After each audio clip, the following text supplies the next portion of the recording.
On today's episode of Let's Talk FGO, we're going to give you all the news about that Gudaguda game that's coming out that you should have expected, but some of you didn't. That's actually it, really. I mean, there's not much else. I guess there's 1 million downloads. You're probably listening to this while you're doing half AP Embers, and if you're not, do Embers. You don't have a lot of time. Please. Live your best life! You must. I am your ghost host Omega. With me, as always, my fellow Zombo, Lucky. Hey everyone, I hope everyone is enjoying Fate Grand Order, aka Gazing Unto Gudaguda. And while we here at Studio Mega like to bring you the latest FGO related news and memes, we will be talking about current and future events for both the JP and EN versions of the game, so anyone not wanting spoilers should remember to log in. Once again, blah blah blah, pre-game, blah blah spoilers, blah blah blah, you've been warned. You can just feel how, not here Omega is. Listen, I did not sleep good, and I was very groggy for a long time. I am vaguely awake now, but my back is bothering me because my posture has been terrible. I'll be fine. Everything is fine. We just gonna do the show, and then I can relax and some stuff, and go about my biz. But speaking of which, let's talk about the biz and remind everybody this episode is brought to you by patrons like Adam DeHarp, Ahanga Comics, Architect 10, Bikers G, Carlos, Quad, Dragon, Ferris, Jeremy Vasquez, Jonathan Sandoval, Kylie Denton, Legendary Boss Hunter, Liam Kessler, Regent Raptor, Rogue Robin, Charvor, Shawnee P, some guy named Bob, Soda Son over 24 and 723. If you like what you do, want to see more, consider supporting the Patreon. You can access episodes early on some other goodies. It really helps us out. Thank you for your support, everybody. Thank you. Yeah. So today will be an episode that will be mostly about the Gudaguda.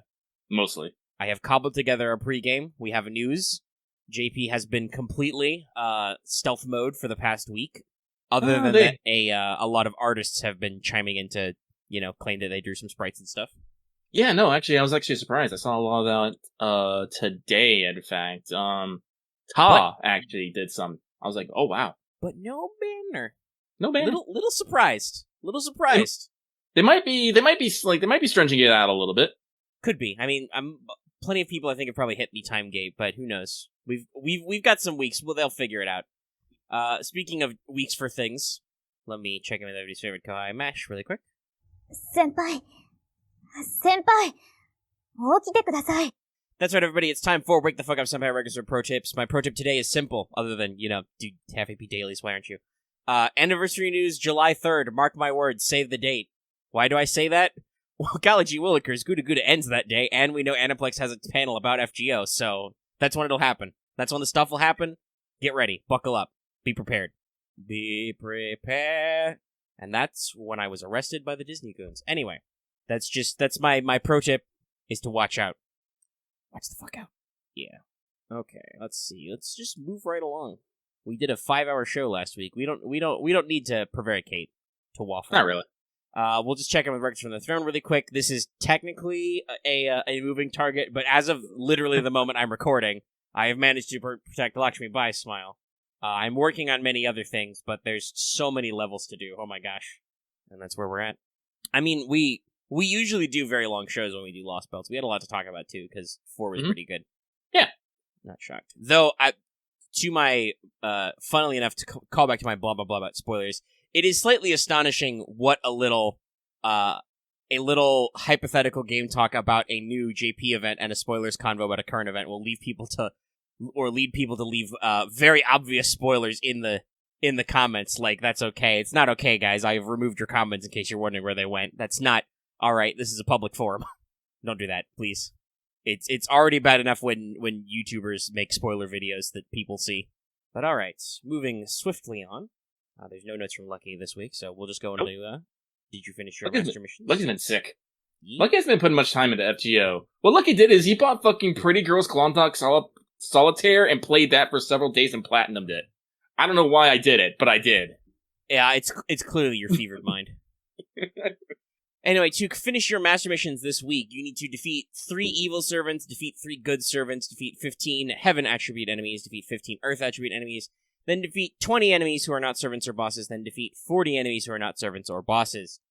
This is, once again, so generic. It's not even really do the event, an event, any event. It's just play the game, please. You will probably get these either doing your daily mats or daily XPs or tracking down those weird special master missions for some Myanga prisms. Myanga.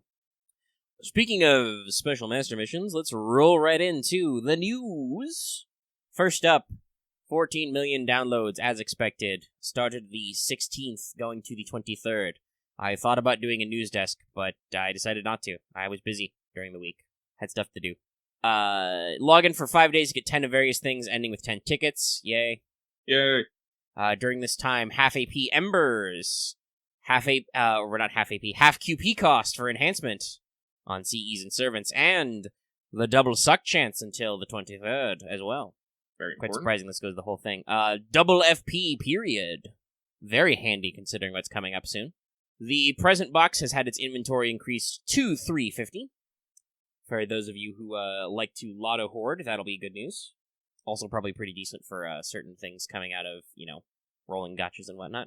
Mm-hmm. There's some bonus Rare Prism Shop inventory. Not regular Mana Prisms, but Rare Prism Shop inventory. We also finally got the Fate Extella Link commemorative quest and CE. And after this event ends, it will go straight to the RP shop. So if you somehow miss it during the week, you can buy it back with an RP if you really want that commemorative CE. I guess it really did take them that long to get all the assets in game that they could do that quest. But damn, took them long enough. Mm-hmm. We've got some extra master missions for Mana Prisms and Rare Prisms. So, well, one Rare Prism, I think. But they're there. Bonus quests. Get stuff. And to cap it all off, the 14 million downloads banner is Nero Bride, Nero, Caesar, and Romulus. Roma. But of course, they immediately undercut that banner, though I do know some people did roll for Bride, by announcing almost immediately after, coming to North America soon, all-out Nobunaga Assault Gudaguda Final Hanoji. No, not actually the final one. 2021. Starting on the 20th and going until the 3rd of July. Yeah, so somebody, shout out to somebody actually interacting with us on Twitter, but somebody, quote tweeted this and said, sooner than expected at us, and I was like, well, okay. Sooner than some expected. We definitely prevaricated last week. We were like, well, they could give us the full week and still make it work, or they could just start it right after. We really don't know. Well, like I said, we were not strongly committed. Like I said, I'm pretty sure it's going to be in that first week because that's when AX and the Aniplex convention things are happening. Well, yeah, we were pretty set. They were talking about the actual announcement of the Gudaguda event. Sooner than expected. I guess, technically it's sooner than certainly some, but we were wildly prevaricating. We were like, we didn't even know if they're going to do 14 million downloads first. I'm glad they are, because I will enjoy this extra time on half AP, and the half QP costs on enhancement is also not bad. Yeah, no, I'm eternally in QP hell. So that's pretty good. But yeah, so this is happening. It all lines up pretty neatly. We'll talk about how the event gives no gotcha currency later. Mm-hmm. Also, yeah, spoilers, it doesn't. You still get a grill, though. So, the news bonus is complete the event to get your Nagao Kagetora. Kagetora gets double EXP during this time. I love it. There are bonus servants. I will list them later. I also wrote the pregame today in addition to the news. It's not very often we get to do that, but that's what happens when you have a slightly compressed schedule. So I trust me, I'll list them out later. Mm-hmm. And the summon banner is announced. It is a confirmed SSR Avenger, Demon King Nobunaga. Yes, they're going for the full written out tame. We're also getting Summer Nobu returning and Rare Berserker Mori Nagayoshi plus event CEs. All of these subjects are limited, so keep that in mind, kids. And yes, I did the pregame, so we will be talking about that later after the break for Mailbag. Also, some fun little news that I believe percolated either today or late last night. Mm. Aniplex has announced that Heaven's Feel 3 will be returning to theaters. Yep. The dates include the 18th and 20th of July. I don't know if there are additional dates, but that's just the dates I have seen. So no, it's only 2 dates. The reason why it's percolating now is the tickets have finally gone live. You can finally pre-order your tickets. Yeah. So which, look at us. Yep, okay. Some people were asking. Yep. It's good. You got your encore, Lucky. It did happen. Yep. Yelling at people worked. Good job, me. I mean, I'm sure lots of people yelled because it was very poor timing. It was. It's very unfortunate, but that's how things have been in the last year. But it's good that we can start to return to normalcy. And really, yeah, that's... How long has this taken? It's taken 10 minutes? Yeah, 11 minutes? Shorter when I do editing. There's not a lot to talk about. We should probably discuss the thing we talked about in the pre-show, since we did mention Avenger Nobu, because the people won't know. The people won't know. Lucky did tell you earlier he was sick, so He has not been able to do a lot of work this week on The Wanted. No. So we talked about it beforehand, and the last time we asked you this question, you people said you were okay waiting some days. And specifically, nobody yelled at us not to wait. So we talked about it, and I was like, hey, if you got like, let's see, when does it start? The 20th? So that's like 2 more days, and then it goes until the 3rd of July. So that's like, what, like 2 weeks? Mm-hmm. Yeah, it's basically 2 weeks from now. So that's plenty of time to put it out if people are okay with waiting, and I don't mind. I'm not in a rush. It saves me from having to slam it together over the weekend. Mm-hmm. So that is our current plan. And always remember, kids, our rule. Shit happens. Mm-hmm. But that is all our Skelegrams and news, so I think we should just go ahead to the mailbag. And even though there's 31 of these comments, we've only been talking for 12 minutes and 22 seconds, so we should probably just read all of them. We can do that. The ones we decide not to read. Yeah. So, with that, let us go into the chunkiest segment. This week's Let's Talk FGO Mailbag, the segment where we read what you have to say. One day I'll actually, figure out a actual thing. Maybe I'll write it down. Writing down is important. So, like I said, like Megan said earlier, we have 31 of these today, and we're gonna get through them all, by hook or crook. So, we begin right meow. And this first one comes from things that are rare in this world. 1, a Mega Latin. 2, lucky not being late in mailbag. 3, getting a single 3-star Asclepius and 300 quartz, but instead getting NP3 Arjuna Altar instead.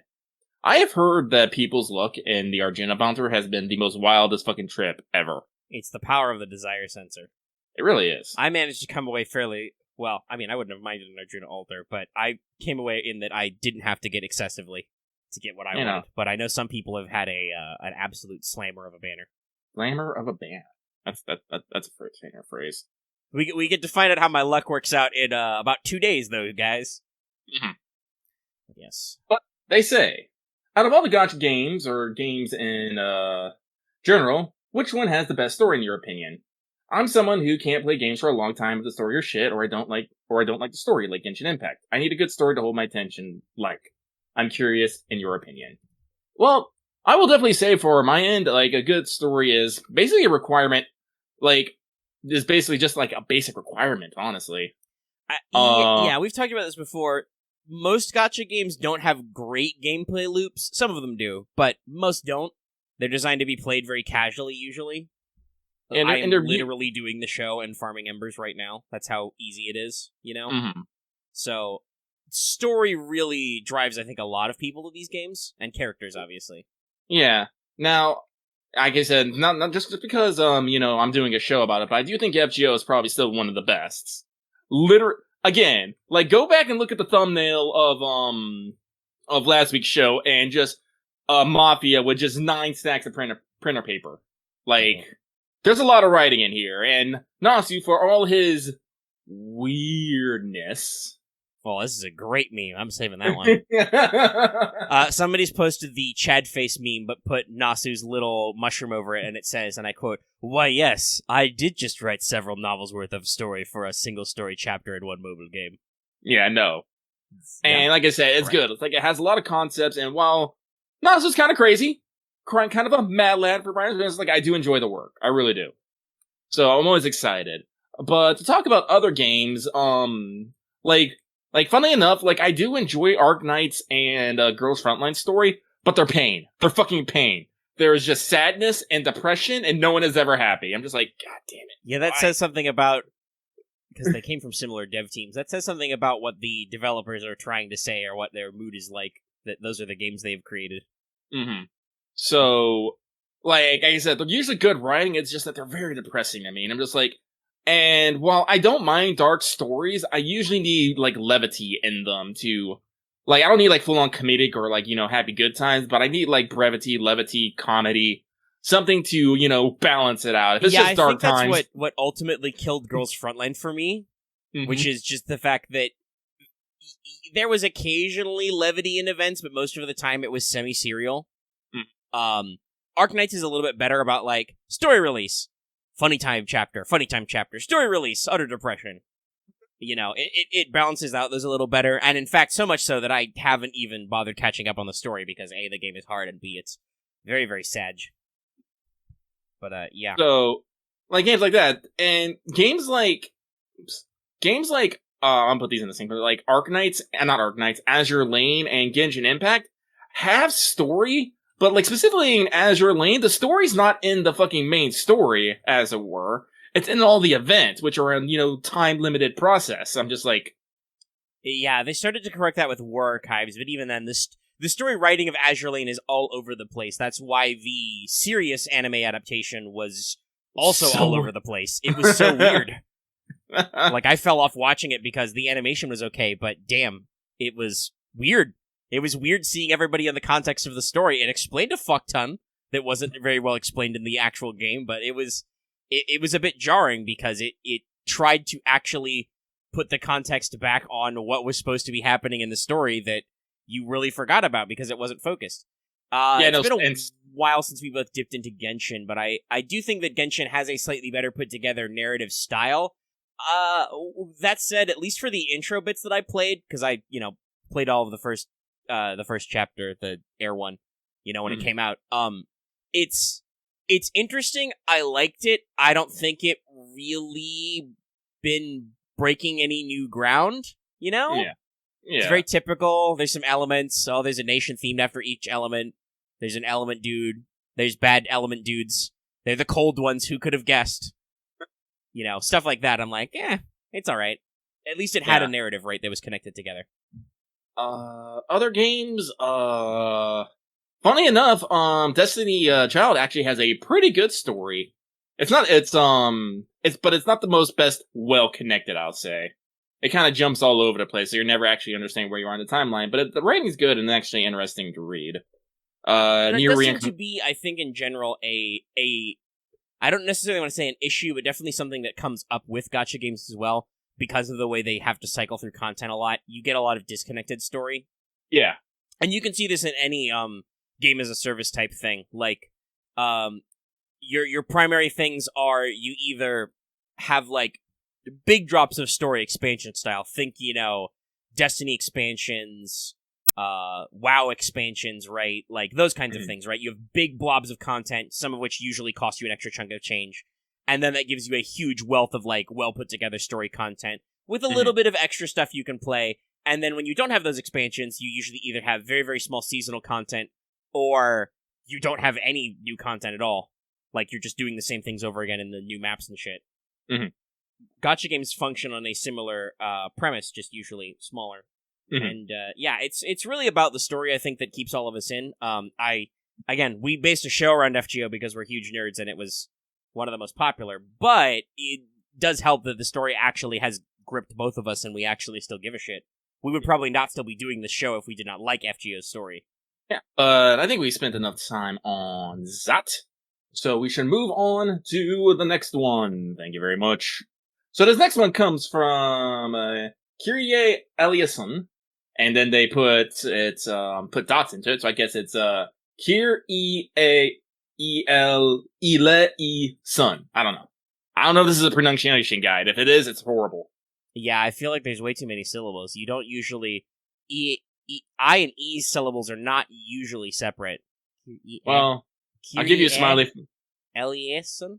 Yeah, I don't know why. That should definitely be L's. L-E-L-E-I-son. Like, E-L-E-less? I can't even wrap my tongue around the pronunciation pauses. I don't get it. No mortal can speak this language. But let me read here.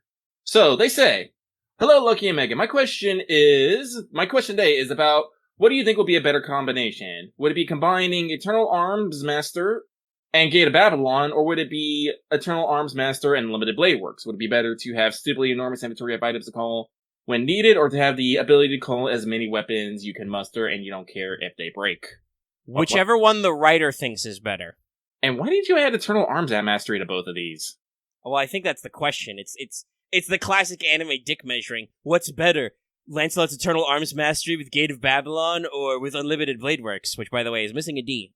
Unlimited Blade Works. And my answer is the correct one, whichever the writer thinks is more powerful. What, you think this was a science? You think there are rules? Reality is all perspective. But, yeah, no, let's, I think I'll just leave it there. So we're gonna move on! So thank you very much. This next one comes from the girl who wants to save all of the story lock servants.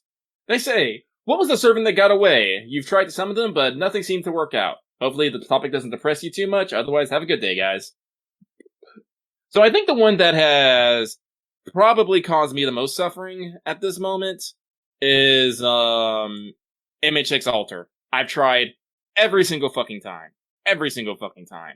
Still do not have her. Still do not. It depresses me a bit, I'm not gonna lie. But no, I'm pretty sure, yeah, it's MHX Alter. For me, it is absolutely Musashi. I tried pretty hard both those times that she's had a good rate up, one of which included at New Year's, and a full 80 pack, which is unusual for me, especially since that was 2 years ago now? Well, year and a half? It was a while ago, so, like, yeah, that was when I was a little more abrupt in my spending habits, and still no Musashi. Several hundreds of Saint Courts gone. So that's my big whiff. I think that's the servant I've tried the hardest on and not gotten still. So, that's how it be. That's how it be. But people have mentioned that there will be a chance coming up with Saber Wars 2, which does kill me a little bit because, like I said, I do want me an Estrella. I do want me a Space Ishtar, a Space Ring. So that's gonna be her. Actually, do they share a banner? Let me check. That's far enough in the future. I haven't looked at it. Saber Wars the 2. The 2. Summon campaign. I just see summon campaign 1 for Space Ishtar and Calamity Jane. Have people been lying to me? Or was there X rank up? There might have been like 1 million downloads or something that came out at the same time that had Alter on it. I don't know. Maybe. Heck. We'll figure it out. We're not. That's not until like late October, so we've got a few months to figure that out. Alrighty. But we shall move on. Thank you very much. This next one comes from the Tyrant King fighting a Mao with his cat girl and elf archer by his side. Oh no! Now there's a bunny girl and a robot maid too. Question. So my copy of the second half of Babylonia just shipped, and I was wondering what Fate anime DVDs do you own or would like to own? Also, on an unrelated note, what summoner anime are you excited to see? Have a good night, and may Mal have mercy on your soul, Reed Wallet. So, I don't actually have a lot of Fate. I only own 2 Fate Blu-rays. Well, technically 3, because I have that pre-order in, but I own all of the Heaven's Feel Blu-rays. Air quotes on that third one. But when the question of which one I would like to own, all of them. I mean, there's a limited budget, but I would probably want to own all of them. Like, give it all to me. Give me give me the Studio Dean adaptation. Give me UBW. Give me Zero. Give me First Order. Give me Babylonia. Give me Zero. Like, honestly, I don't own any. I'm not in a huge rush because most of those titles are on Netflix or on Funimation, who I do still give like $6 or $7 to every month. So I'm like, I'm fairly good at actually having stuff. So yeah, I'm not in a rush. But no, I would probably want most of everything, if not all of it. At the very least, I could display it all together, even if I never take it out of the case. Mm-hmm. Trust me. Actually, I still haven't opened my second Heaven's Feel 2 package because I actually haven't watched it. It's still like crisp and clean in the package. I have watched Heaven's Feel 1 again. As for summer anime, I know there's a few coming out, like, The Time I Got Reincarnated as a Slime. It's getting their next season, this summer. So soon.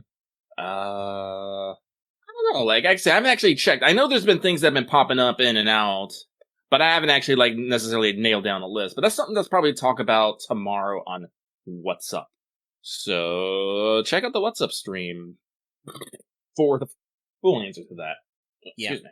And the answer to that question for me, if Lucky don't know, I don't know. I'll put together, like, I don't know, actually, I don't think, do we have a lot of What's Up topics for tomorrow, really? I mean, I got a few, because it's been a little bit, but I don't know if we've got a lot.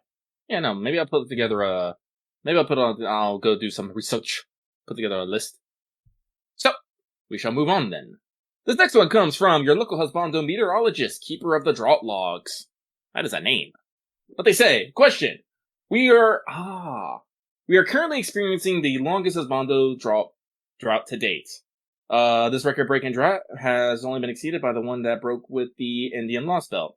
The dry spells in both cases started soon after the New Year's in both cases, with the New Year's giving a nice substantial rain. After the relative monsoon, that happened the later part of the year, the season quickly changed to a dry season. Seems that Avalon is going to continue this dry season until July, at which point we should expect a sprinkling of men to come from the heavens. This means the drought will have lasted for half a year. How painful for those who like good husbando. Back to you, Lucky, and hope you feel better soon. Okay, so I want to first, before we say anything else in reaction to that, I want to point out this person prefaced this with the phrase question : At no point was there a question mark in any of that paragraph. Just want to throw that one out there. So, but in regards to that, there's no question there, so I can just share thoughts as is, and if you did the actual research, that's wild, but, again... Yeah, I know, there's no question there. My thoughts are immediately I feel like this year JP, like in terms of JP story content, is about the same as the year we're having right now in NA, where obviously, like, there was a lot of scattering and low density of events because of just the writing process. Obviously, the writing... Well, actually, no, fuck it. I don't even know. It's been over a year. I don't know if it's a COVID-related thing. It could just be the fact that Nasu was double-teaming. You know, he had to write 9 blocks of printer paper for Avalon, and then also had to write the Tsukihime remake. So, he may have just been busy. But that is personally why I suspect that everything is so stretched out, you know? Like, we can be reasonably sure that before Anniversary comes, Spearboy will happen, because he's in that montage they showed us, you know, that silhouette thing. So, and there's more males designs that are lurking as well in this setup. It's just we haven't got to them because we're in such a stretch out period of content. We're in it's interesting that this person phrases this as a drought of husbandos when arguably it's a drought of content. We've had a lot of nothing events this year. Also, now that I think about it, like there was a fair amount of guys just pushed at the end of last year, because we had Suna, we had Muramasa at the beginning of the year, then we had Doma Santa came out. Doma came out just before that too. Yeah, we had Santa Karna. Mm-hmm. Male welfare. Been a little while since we last had one of those. Yeah. Yeah, and then basically we go into the new year. Muramasa was New Year's, and then it just kind of, which technically, you know, that banner lasted like 2 weeks when New Year started. So, but yeah, I do also think straight up we've had a dearth of content. Like, and honestly, this will probably happen a lot whenever they don't want a new servant for White Day, which is most of the time, not all the time. Because next year for us, and the previous year in JP, there was the White Day event was Aegean Summer Breeze, which included Odysseus. Mm-hmm. So, like, I think it really depends on what they've got on tap, you know? Hell, for us, because if the Indian Lost Boat gap was the longest, I assume that it was the same before, but we got several new male servants at the tail end with Lost Boat 3. New Year's was... Who was New Year's this year? I didn't even remember. My brain hurts. It wasn't Hokusai. Who was it? Mueller? Anybody? I can't. No, wait. No, it was the Benny and Mia. No, it was Benny and Mia. Yeah, it was Benny and Mia. That's right. Yeah, because it was a whole event. That's right. Okay. That's right. I was like, wait a minute. Well, I was trying to think brain. It's because she has an event that gets a rerun, actually. I'm like, that doesn't work. But there was Old Man Lee as well. That was on the banner part 2. You're right. Yeah, so there was a decent spread out in there, and then hey, guess what? This year in FGO also lacked a lot of new story releases. Like, we didn't feel the burn as much as JP because we have to cram stuff to get to our anniversary. And I actually expect that as a result, we will not, because, hey, guys, guys, I'm going to be genuinely curious if in 2 years we have a month-long gap between Avalon Part 1 and Avalon Part 2. Because we can't afford that in front of our anniversary. So, I suspect we will not be waiting as long because the material will all be written. Just heads up, guys. Spoilers. So we'll see. It is interesting that people make these observations, you know, but correlation does not equal causation. And personally, I suspect that if there is a lack of male servants, it's probably because there is a lack of new releases, you know? Period. Yeah, no, because like I said, there's some characters in there that look like they might be in the Lost Belt that look like they might be Oof. I mean, I know nothing from nobody. I don't know nothing about. Well, it's not entirely true. I do know some things. I have occasionally peeked in Spoiler Channel. They've calmed down over the past week. But I have not seen any hide nor hair of if Oberon has playable assets. But they went out of their way to advertise that Oberon was by a famous manga artist. I am dead certain that's a playable unit someday. There's no way you dial up somebody who is well known for something and bust out and advertise, then they're not going to show up later, like an anniversary or something, you know? So, I expect the flood is coming. Actually, hell, Oberon might be in the group of sprites we haven't revealed yet, so he might even just be on whatever, whatchamacallit, Avalon Part 2 is. They could just be mostly dudes. That'd be wild. There is still Fairy Knight Lancelot to consider, but I don't even... Does she fit in the silhouette? I don't even know. We'll figure that out later. Speculation. Anyway, let's move on. We've paragraphed about this paragraph long enough. All right. Then we move on. Thank you very much. This next one comes from a master having a philosophical debate on kingship with Morgan while teaching her the benefits of mana transfers. Subtle. Ooh. But they say, hey there, guys. Hope Lucky is feeling better with all the hype surrounding Lost Belt 4. What are the chances you think that Proto Arthur or Proto Merlin might make an appearance? I think you missed your Lost Belt there, buddy. You're off by 2. I think B6 being around would make sense, and I'd like to hear your thoughts. Wish you the best of luck and health and roles in the future. Meh. Like, listen, I'm not gonna speculate too hard. Like I said, the event's out. Like, I mean, the story chapter, it's half out. Yeah. It's I think it's actually like 1/3 out, maybe? Yeah. Or it is half out. I don't know. I think it's 30% of the script is written. I've heard people describe as the amount you can play as feeling about like half a Lost Belt in length. So, at the moment, I don't believe there is hide nor hair of those things. Those sound like perfect Act 2 twists for a story chapter, but we'll know soon enough if it happens. Listen, the great big signal in the sky, guys, will be if there's a Proto Merlin banner. Listen, all I need, all I want, all I desire is some Lancer Altar love, okay? Also, do you want to throw this out there? I mean, it would be not entirely unconscionable to deal with a beast early, but we've only just, handled 4s. There's no 5 yet, as far as I know, so that would be awkward of us to skip. I know we technically did, or 3s. There's no 4s, actually. Going all the way to 6 would be nuts, now that I think about it. That's 2 whole beasts, isn't it?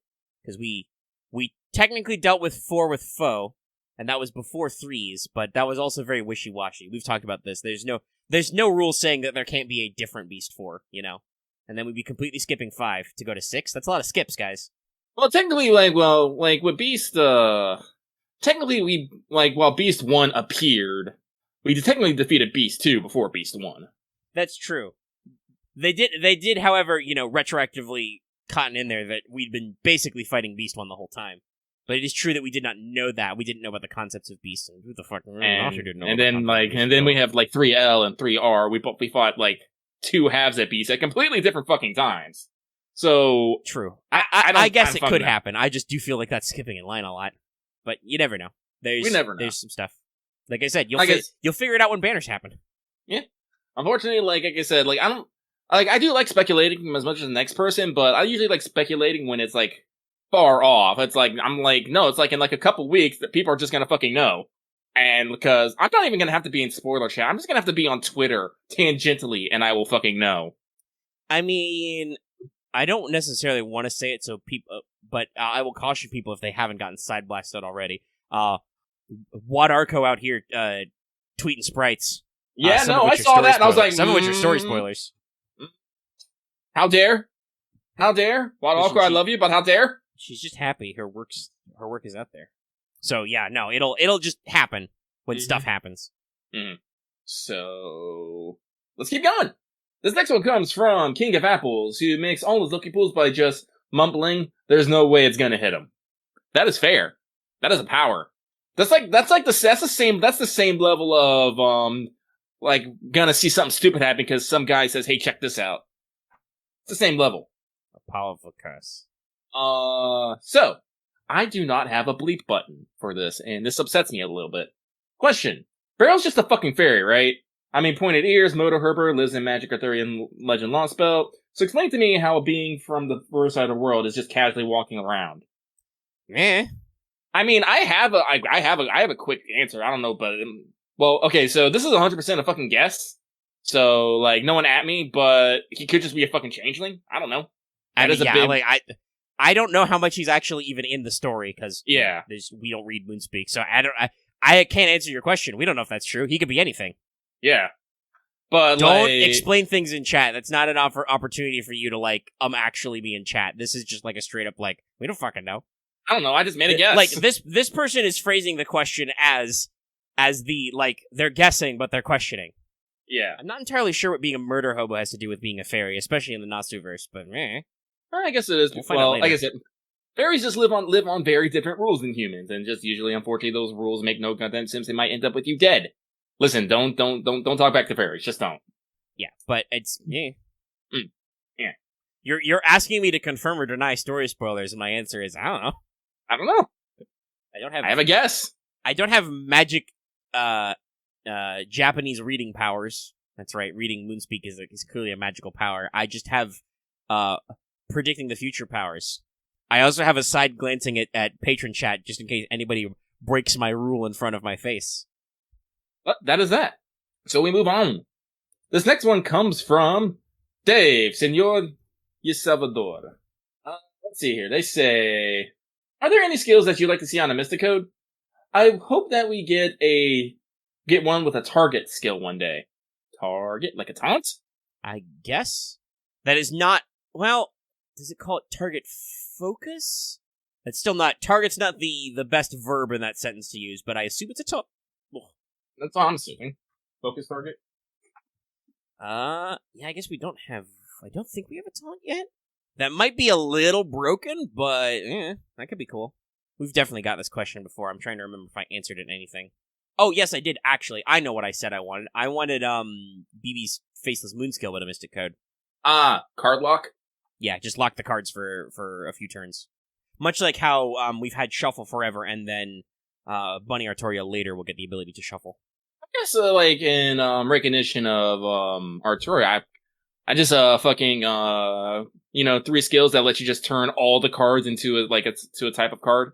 Ooh, yeah, that'd be fun.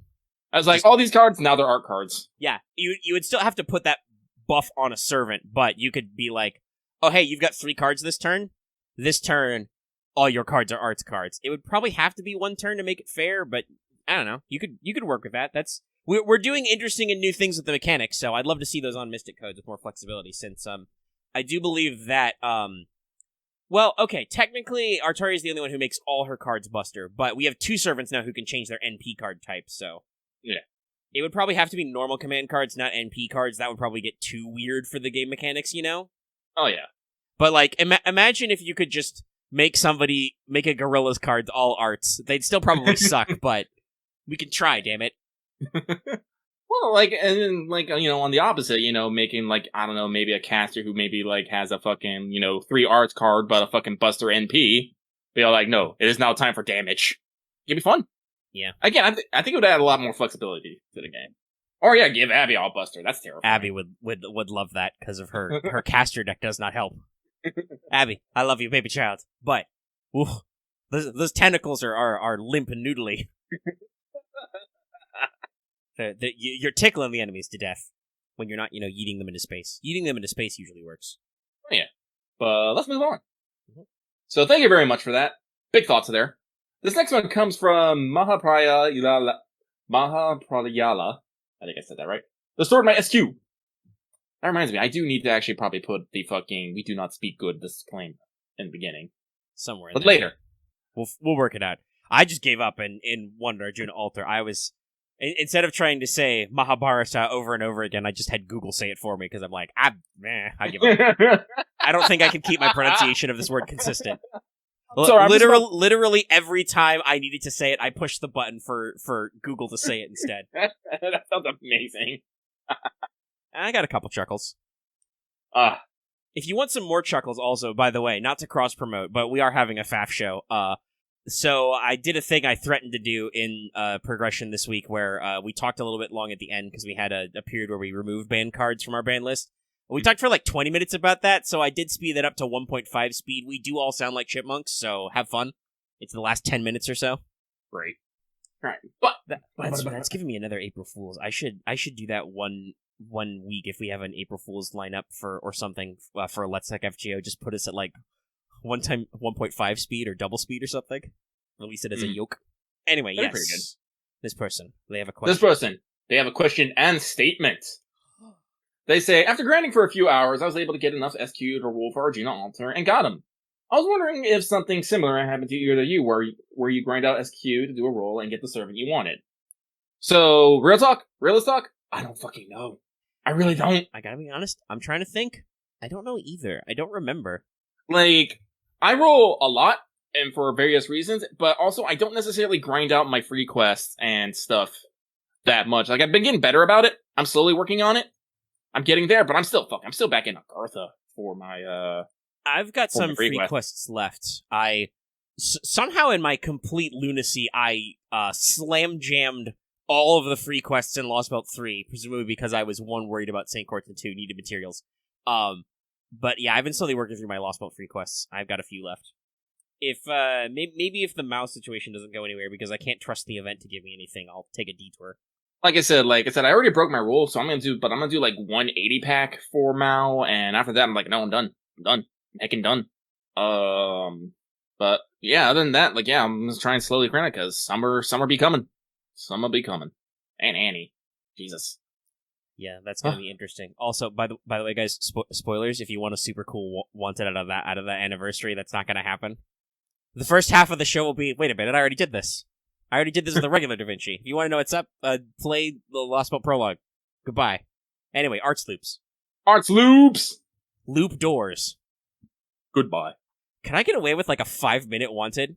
Anyway, what you do is you loop doors, get QP, the end. Anyway, we should continue moving on. We're having a very lackadaisical show today, kids. We hope you enjoy it. Yeah! So, we're gonna move on. This next one comes from the Eternal Storm. They say, hey guys, I don't have a question this week. However, this Friday will be my birthday, so can I ask for well wishes? Anyway, thank you for all that you do and stay cool. Well, we can't actually sing happy birthday. We can't. No, that's a problem. But we can wish you a happy birthday, and we can assure you that they are not belated birthday wishes because it is still Friday as we read your question. Just because this comes out later, it's still your birthday right now, and I give you a birthday. Double thumbs up. I mean, I could do the men's room happy birthday. That's in my brain. That's not included. Okay, fine. We could clap like animals, like they do if you're at a Outback Steakhouse. Well, I mean, that's what, well, fuck, cause how does it go? They go, fuck it, I'm just gonna do it. They go, happy birthday, happy birthday, happy birthday to you and you and you, bitches. I don't know how well that clapping came across. Not very well, though there was a little bit of beat. Yeah, I didn't want to smash my hands in the microphone. No, that was something I did wish to avoid. I tried to mentally tap beat, and then it just turned into the beat from shout, let it all out. Hey guys, I listened to a lot of best of the 80s, 90s, and today. Back when there was the 80s, 90s, and today, and that wasn't like 20 years of time. Oof. Listen, my father had a boat. You need to do something. You can't just be out there listening to the ocean. That's got a lot to say, unfortunately. So the fish don't speak anyway. If Very they well, could, we should continue. If they could, the ocean would be loud as fuck. So we will move on. So this next one comes from he who didn't know when to stop beating a dead horse. I, Steve, have returned. Truly. Hey, Lucky and Omega, I apologize for the Lucy fuck up. I have a friend, and autocorrect messes up whenever I send them this via my phone. What does your friend have to do with this? I assume this person, Steve, has a friend named Lucy, and their phone has learned to spell Lucy correctly. Ah. This is what you get for teaching machines, letting them be intelligent, doing your job for you. They fuck your shit up. Next thing you know, your phone's gonna be fucking your wife. I don't have a wife. The phone ordered you a wife online from Amazon, and now it's fucking her. But it used your credit card. That is a level of betrayal I am not ready for. It's like, so you ordered me a wife, and before no, I can't handle this. I'm just thinking of the implication of this. Someone orders me a wife, and before I even get to enjoy it, fucks it beforehand. That is a level of NTR I am not ready for. Get this out of my Take house. your phone and you throw it into the ocean. And it's like, be gone, tool of Satan! And Satan will be like, sweet phone, bro. Alrighty. This person has some statements, though. They have some statements. They say, still, my gap did get you a laugh, so all is well, I guess. No. Is there a Dojin? Okay, I don't know if there's a Dojin where a phone becomes sentient, orders a mail order bride, and then fucks the bride. Only if the phone is also a woman for some reason. If there isn't, someone needs to make that. Just for the sheer absurdity of it. Anyway, this person goes on to say, I've had a zen moment a couple of days ago when I attempted to run Junao. About 350 plus St. Course with no SSR to show for it, but I'm surprisingly alright. I did manage to MP5 with Asclepius and get Ash as well. It gave me an epiphany about my rolling planners, that is. Roll when you feel like into hell for saving for a unit. It worked out for me before I got into the save for ex-servant. I have mine. Hope you get well soon, lucky, and may your Mao rolls be blessed. Cheers. Lies and deceptions. This Steve is clearly of Satan. Well, again, my rolling habits. I mean, it's all at the end of the day, it's about how much money you're willing to throw. Like, if you have money to spend and you can, and and you want to, yeah, go for it. You don't necessarily need to save, but if you're someone who's a little bit tighter with your purse strings, then yeah, maybe you should maybe hold on a little bit. But you must do whatever feels the most comfortable for you. I guess that's the best. Anyway, we shall move on. Thank you very much. This next one comes from the Dragon King. We have a lot of kings. Yeah. It's like people think highly of themselves or something. Oh, I skipped one, I just realized. Anyway, I'll get back to it. Hello, guys, on question this week, but wait, hang on. Hello, guys, on question this week. Oh, I'd probably say they probably mean no question, at least, but want to... Okay. What bitterness? I literally forgot. What did I sound bitter about? Oh, I think it was people think highly of themselves. I don't think that was bitterness. I think he was just being sassy. Maybe. Okay, so I have to read this a couple times because their grammar is awful and their capitalization is nearly non-existent. All right. So, hello guys, on question this week, but just wanted your Star Wars LP is still good. Omega needs to create enemies that counter camo. Also feel better, Lucky. So, thank you for listening to the Star Wars LP. That makes me happy.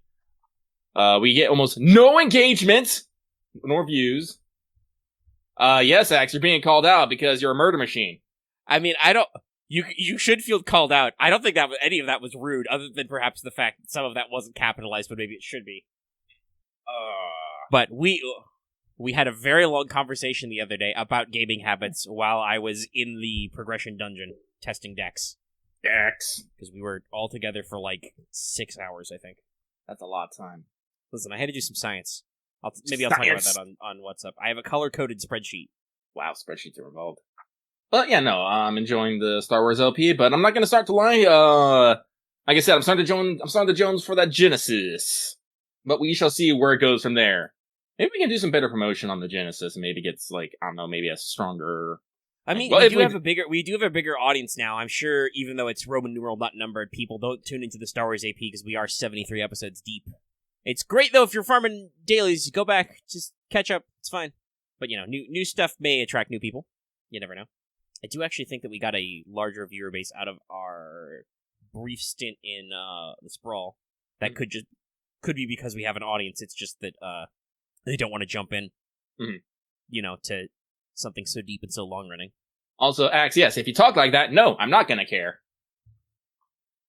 If you defeat yourself before you begin, you have lost twice or something. Sun Tzu say. Let's see here. Alright, because I did skip one. Alright, here we go. So thank you for that. This next one comes from Simp for Sith, who says, question, do you think FGO JP will make it to year 10? I want to get some years off of Faye Tristan.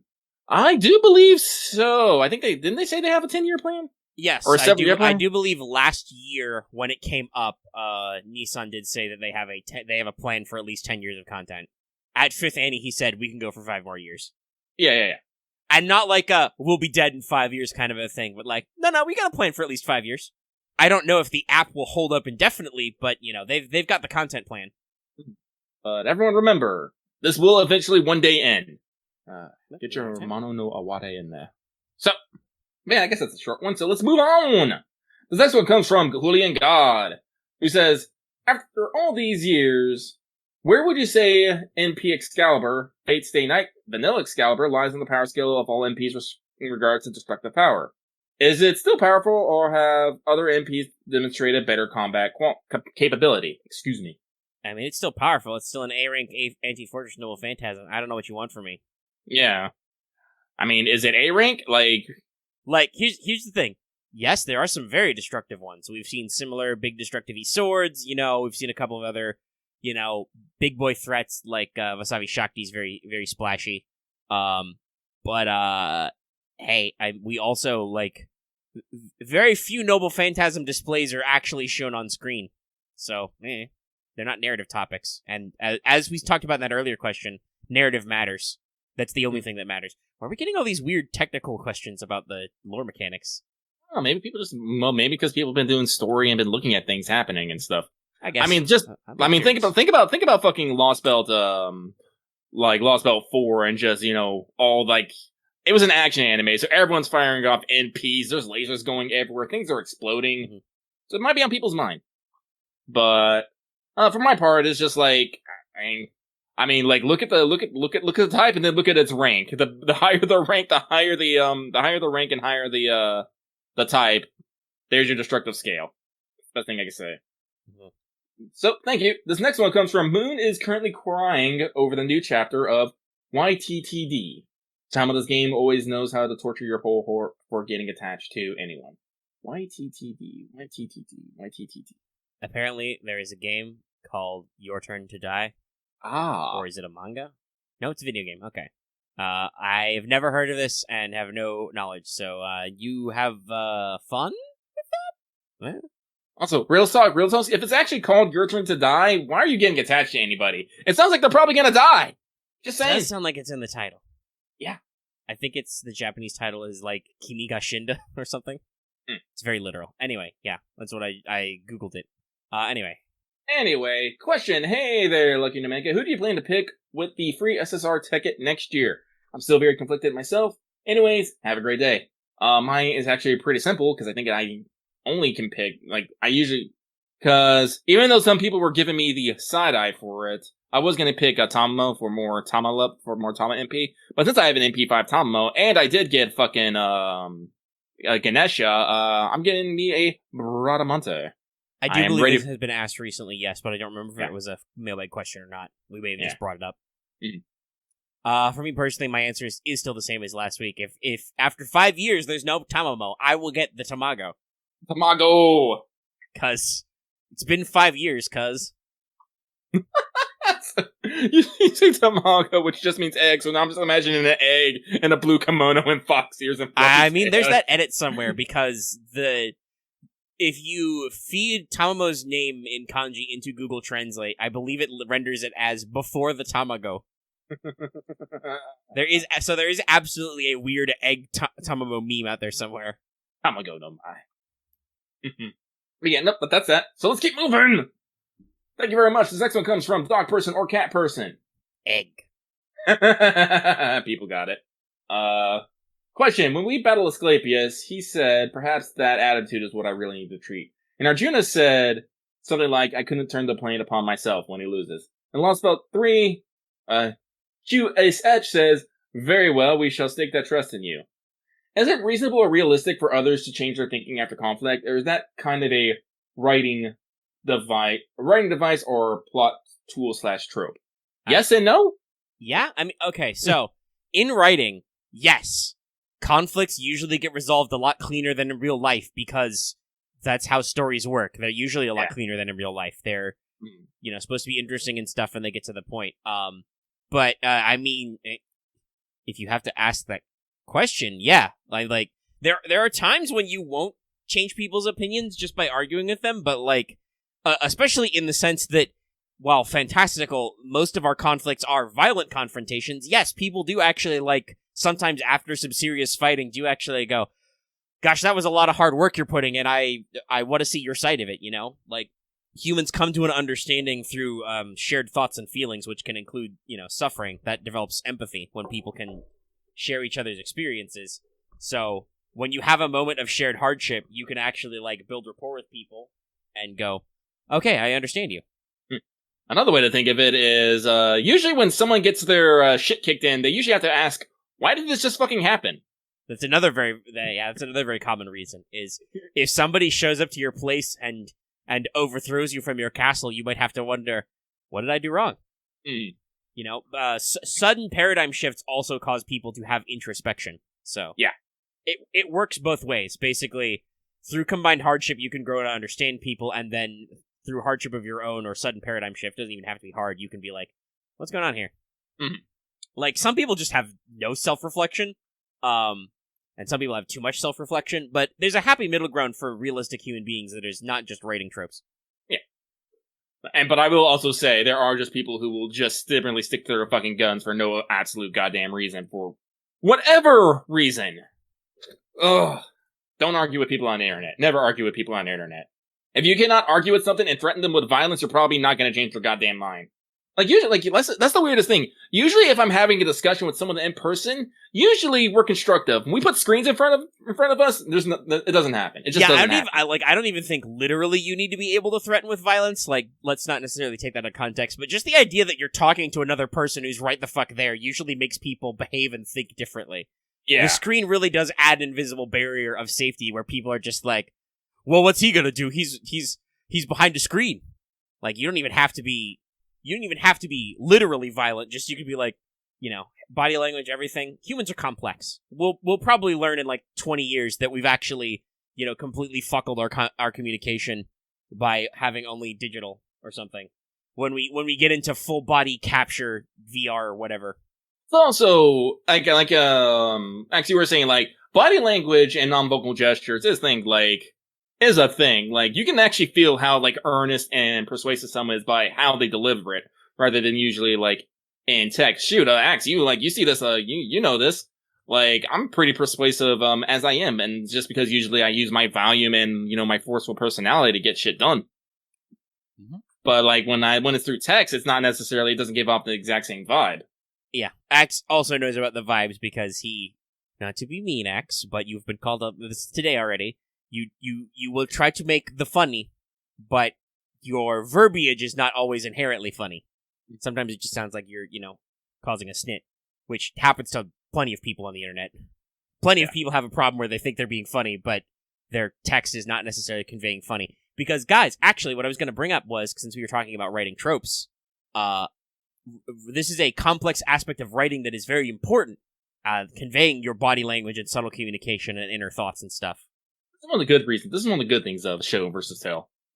Yeah, you can show a lot through the way a character chooses to phrase things, their unspoken language, and it's very important. And this is a actual topic that comes up when you study writing. Like, if you talk to professors and teachers about it, they will actually bring this up to you. And, like, one of the exercises I've done in classes is, like, listen to other people talk and focus on their conversations and, like, how do they do it, and think about yourself. You guys don't see it because we don't have cameras, but I occasionally will talk with my hands. This is where the frequent source of the bongs comes from, is I will try to make a gesture, and then there's a giant stainless steel arm in my way. Well, it's not giant, but you know what I mean. There's a big, heavy arm, and I had to upgrade to the stainless steel one because the aluminum was cheap as shit and bent. Can't handle it. So, yeah, no, there's definitely a lot of subtlety to human communication. But, and to be fair, that is something that doesn't always come out in the visual novel format we're in. You have to take a lot of the discussion on faith, but, like, when we have a fight with somebody, you have to assume that, like, that's where that communication can come in, because the player character almost never gets a story sprite, so we don't know what their expression is like. I guess you're just supposed to, like, insert what you yourself are feeling and thinking. I do like how they did do this in LB4, where they switched to Lakshmi's body's perspective for a bit, so she can basically comment on how you looked in that moment. Yeah. That was a very good tool. I don't think we know who wrote any of the Lost Belts, but whoever was Lost Belt 4's writer had a really good way of handling shifts to, like, a third-person perspective without being jarring. Mm-hmm. To actually reflect on what the player character is going through. Mm-hmm. So... I want to throw this out there. You know, Axe has a second part of his thought talking about dealing with enough people, knowing how to work them. That is also a big deal to a lot of things. You learn a lot of habits on the internet, including when not to argue with people. And experience does a lot of things. Oh yeah, like I said, I've been in a lot of leadership and management positions, specifically in like the military and like running like work groups and whatnot. So yeah, no, and guess what?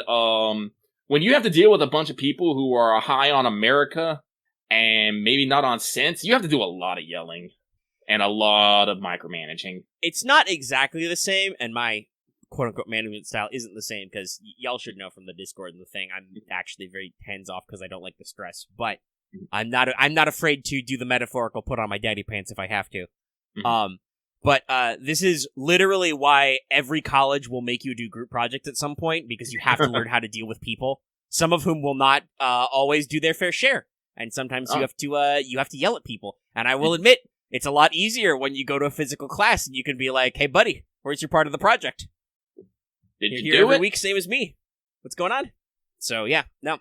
Yep. Group dynamics are important. Man, we got into the weeds with that one. No, I mean, Though I suppose they ask a decently philosophical question. To be fair, like, do people change their thinking after conflict? That is a very deep question. I think about it. Yeah, it is actually a pretty deep cut. Well, I hope we answered to your satisfaction. Yeah. Dog or cat? I mean, to be fair, we are. Well, I can't say that I'm expertly learned in this, but we have a fair amount of knowledge and experience in the paradigm, oeuvre, genre. We've lived numbers of years. Some have of them thoughts and as feelings. adults. Hypothetically adult years. Honestly, a year's a long time if you think about it. Mm-hmm. It's a lot of time. Learn a lot of things. Anyway, we should probably move on. We can talk as long as we like, but we have crossed the hour mark, and I don't. How much more we got? Actually, not that much more. We're about. Let me make sure my scroll is loaded. Yeah, I think so. We're about halfway down, I think. Are we really halfway? Well, let us keep going then. So thank you very much for this. The next one comes from Distorted Mnemonic Screeching. And they say, "Hello, Lucky Omega. I hope you're doing well. Question: what do you think that Fate Go will do after Lost Belt is finished? Will that be the end of the store? Or will they find some way to cause even more intergalactic time breaking? Thank you, and have a great day." Like, honestly, I don't really want to necessarily speculate on that too much. That's yeah, way I think off. it will highly depend on how the Lost Belts conclude. I feel like they probably can have an open door for more content, and I suspect that from the business end, the staff at Delightworks and some even of the Type Moon writers will probably want the process to continue. It really depends on how this whole thing wraps up. Yeah, again, this is what I have to tell these people on a semi-regular basis. The best stories are the ones that end. I definitely would not mind like a continuation of the FGO game. Having my servants and whatnot, but at some point, and God knows there's probably after 10 years of shit, there's going to be enough reruns and servants in the game that they could, let the service coast on like reruns and shit for at least a couple of years. And maybe, hammer out what they want to do next, but like continuously pushing like a story into a part 3 or whatnot, I don't think is necessarily the best option. Like, at some point, you have to reach the end of that fucking tunnel. Yeah. Like, you can make episodic stories and you can work with characters and stuff like that, and I think there's a decent framework to come up with ongoing content. I also am fairly certain that FGO was not necessarily designed to continue indefinitely, and Nasu has not said that it will. He's talked a lot about how the story will, eventually end and all that. Mm-hmm. Like, honestly, do you know what I wouldn't mind? After we get done with the serious stories, let's just have a bunch of episodic slice of life chapters of us just doing weird ass shit. I mean, that'd be fine. Like, we don't need, I don't necessarily need a big overarching story, but I wouldn't mind, a bunch of, epilogue side stories. Tie up loose ends, set the route to the future, all that good stuff. And, like we said, they could easily fill time for a couple of years while they work on their next project with just reruns and doing old banners back, Mm-hmm. They're gonna have enough of a backlog after at least 10 years of content. Mm-hmm. Excuse me. I do believe that is that. So, we move on. This next one comes from a giant question, but not a long one. Please don't prune. Well, that's up to the theoretical pruning phenomenon that is my attitude. And they say, has a newly released servant ever significantly increased or renewed your interest in the game? I was getting kind of burnt out, but a certain big Lady Saber released, and JP definitely restored my interest and attention. Curious what sort of additions get other players hype. Thanks, and have a good weekend. So, technically, I can't really say, like, any servants, renew or increase my interest. My increase is always pretty my interest is always pretty fucking steady. Yeah. Like, I know what I'm about, I know what I want, and like I said, I can see 2 years into the future. I know what's going to happen. When there is no content, I sleep. When content, real shit. That's basically it. That's how the player base is, too. Like, if you look at that, we talked about that, I think that was last week, the big profit swing up. Yeah, that would have been last week, because that was the Lost But 6 Part 1 release. There have definitely been, like, future servants that occur in JP that make me go, ooh, or alternatively, shake my fist in my wallet. Lost But 6 looks like one of those. Like, obviously, big story releases are always cool, but I'm not as jazzed about some story banners as others, but this one is like, oh no, I'm in danger. Like, oh, I'm danger. Danger. I'm literally in danger if I read some of these servants correctly. It's a very dangerous banner. But yeah, it might eat you. There's a lot of freedom, I think, in there. Shut up and take my danger. You could probably do maybe not with the gifts, but you could absolutely probably put like tiny chuckling Ralph Wiggum inside Fry's hand.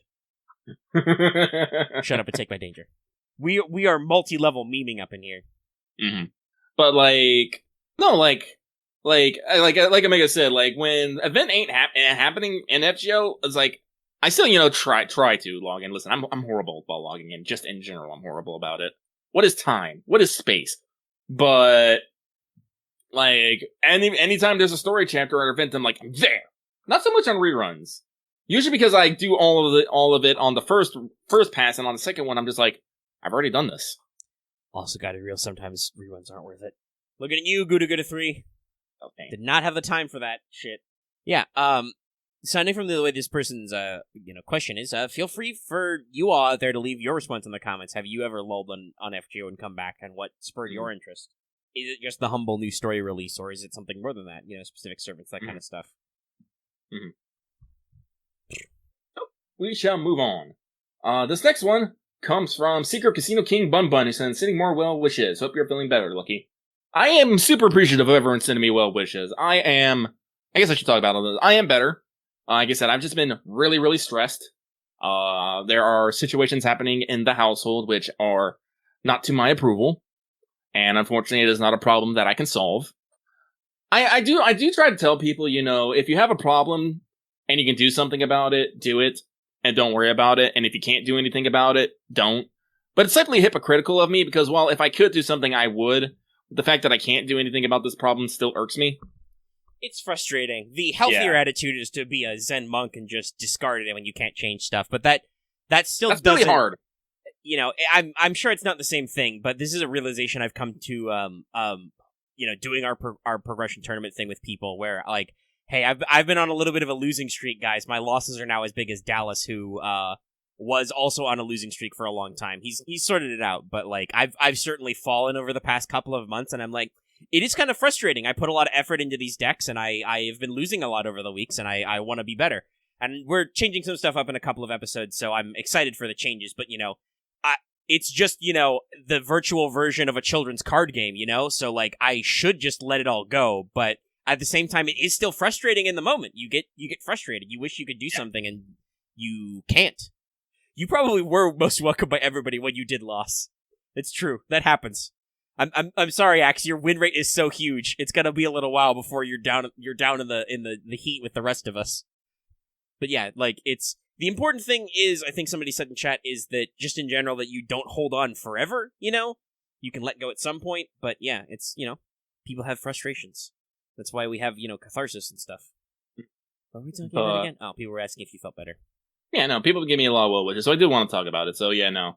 It's like, the problem is I was only a little sick, but because I was mentally weak and stressed, it, kind of spiraled out of control. That's something that can happen, guys. If you don't, your body and mind work in tandem. If you're not feeling the best in your head, it will affect your body and maybe make a little problem into a big problem. Yeah, if you get and being sick sucks just because of symptoms and stuff. So, if you lose the willpower to soldier through it, you will run out of gas real fast. Mm-hmm. On the flip side, if you have a lot of determination, your brain can do amazing fucking things with your body if you've got the willpower. But it's hard to be 100% all the time. It really is. But again, I am super appreciative of all these well wishes. They will give me the strength to soldier on. So we shall move on. This next one comes from Concerned Onesan offering head pats. Suna. Have I told why Suna's in a Nesan? I'm pretty sure I have. Maybe in a What's Up? It was probably in a What's Up. Anyway, I'll talk about What's Up, because I'm pretty sure I'm going to stream FF14 tomorrow, probably. But they say, hey, Lucky to Mega, hope the week has been chill and hope you feel better soon, Lucky. May future roles be blessed and fluffy. P.S. This Bride Banner killed my soul. Rip. Well, go get it back. There is no escape. So, we shall move on. Thank you very much. The next one comes from that Arjuna boss fight is whack, yo.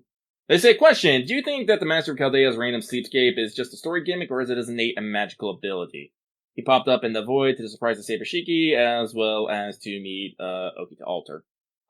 Me, personally, I don't say there's no... Yes, it's a story gimmick, but it's probably a story gimmick that's explained in the context of the Master.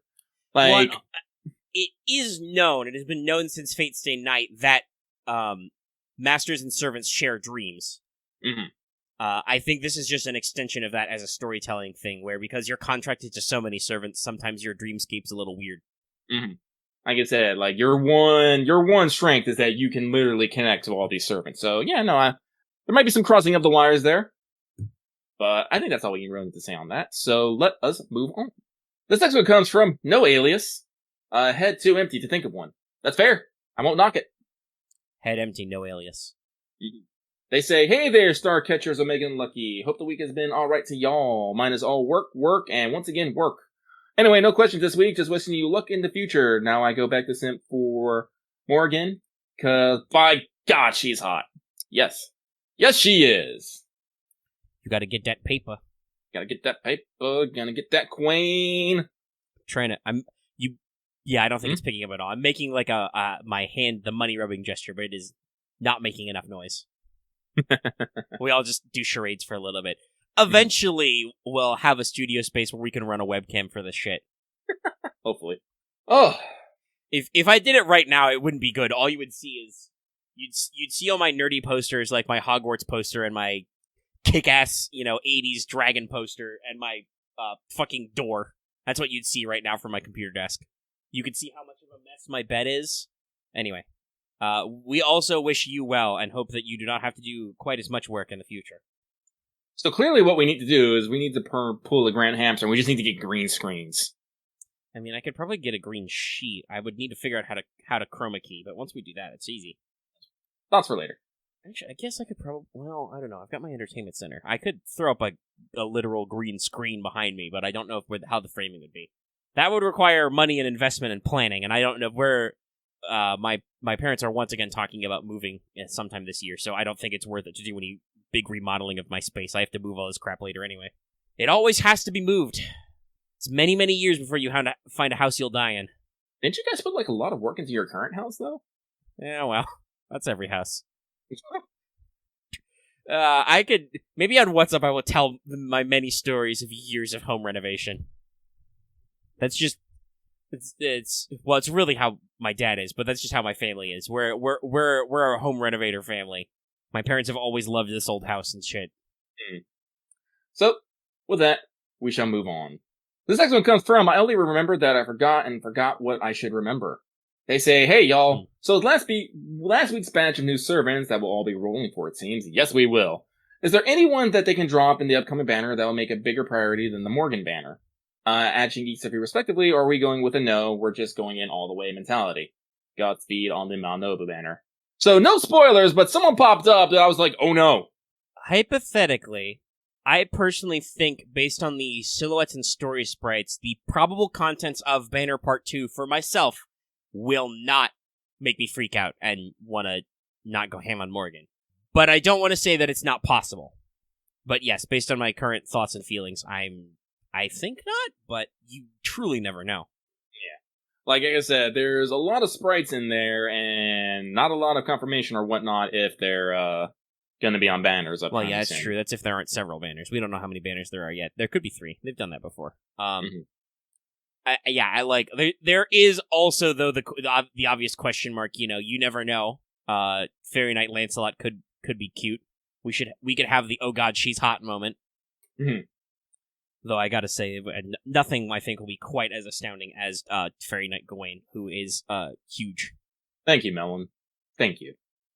Not just in the like the literal melons, but also like people have been talking about her height and weight. Did you guys know that she's a Rhyhorn, or is it a Rhydon?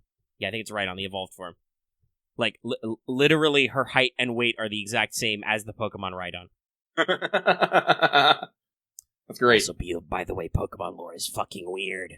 Ghost Pokemon are people. Yeah, I don't know. I think we both gave our answer there. Like, hypothetically, yes, but most likely, no. But we shall move on. We will see. Moving on, this next one comes from the DJ and even Kiyohime runs from. Are you sure about that, buddy? You are Anshin. But they say, hello, Lucky Omega. It's my first time writing since I've watched you guys a few years back. Just wanted to say it's great to see you guys grinding out these podcasts nearly every week for so long. Definitely couldn't have been easy. So my question is rather short. Lucky, when that top 10 video coming out? You can't tease over a year and expect us not to wait for the video. I need to know the floofiest servant out there. People do want that, I guess, huh? And the crows of your work have come back to roost. Or something. That's definitely a saying. Somewhere. I don't know, like, probably once I actually get more comfortable with actually knocking out scripts and whatnot. Because that is something I've definitely learned. Writing a script, like an honest-to-God script, it's actually kind of hard. Especially if you want to put it to video editing. Because then you have to consider this is what's mostly stopping on me right here. 1, I have to write a script that combines audio and video elements. While I can do this, doing the top 10 fluffiest servant is actually a little weird because here's the second part. I'm actually not that good with visual effects in my video editor. I'm not that great. Like, yeah, neither of us is professional at video editing. Lucky has better tools and is more experienced with them, but neither of us are super experienced at it. Yeah, that's me like spending like weeks in, the YouTube tutorial dungeon being like, how do I do this? And unfortunately, the third problem here is I don't have the time for that. Because unfortunately, Lucky still has the attention span of a flea. I just do. So it's really hard for me to focus on that length of time. That's why I always have such problems with Wanted, because I have ideas like literally like months to weeks out, but then we get there and it's just all like, oh, look at the shiny. And then we have 3 days left and I'm just like, fuck. It's wild. It's wild. But I will not say I'm not gonna do it. Just one day I'll do it. Hey, this game's gonna be run for 10 years. You got plenty of time. Also, by the way, Lucky is absolutely right. Like, that's always the so, this person I've talked earlier about, not being easy grinding out the podcast. Honestly, the podcasting part, mostly pretty easy. We just have to remember not to say fuck in the first 30 seconds so we get demonetized and we can get paid actually in, okay chunk of money. Definitely not minimum wage rates, we don't get paid that much per hour, but, it works out. We get stuff. And, we have to, coordinate our segments. Most of the work comes in the pre-phase, compiling show notes, keeping track of the news, etc. When I write, like, pre-games or stuff, that kind of thing. And then, actually editing the podcast is dirt simple, because, by editing, I mean that I don't, very rarely I will cut around something that maybe shouldn't be in, or we have a glitch or something I gotta work around with. Usually I just, run some filters to clean up the audio and truncate some of the dead air so you don't have to listen to us pause for a long time. He's gonna truncate that out. Actually, I don't know. That might be under half a second. I tried to pause, but I didn't want to pause too long for the people listening live.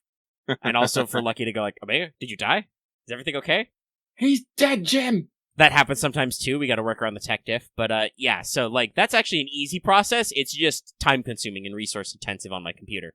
As evidenced by, like, why last week's Let's Talk FGO was delayed. It's because it was very long, and then by the time it got through audio editing, audio exporting, and then assembling the video version and exporting that, it was way later. Then it has to upload to YouTube, which is, of course, at the whims of the YouTubes, the server backend, and so on and so forth. But editing something like Wanted is for a video that is, I don't know, what's the ratio? I guess 1/60th. If it's 20 minutes long and our usual podcast is like 2 hours long, for something that's like a 60th of the time frame, the work is probably a lot more intense because the most work-intensive part, at least for me, is usually scripting.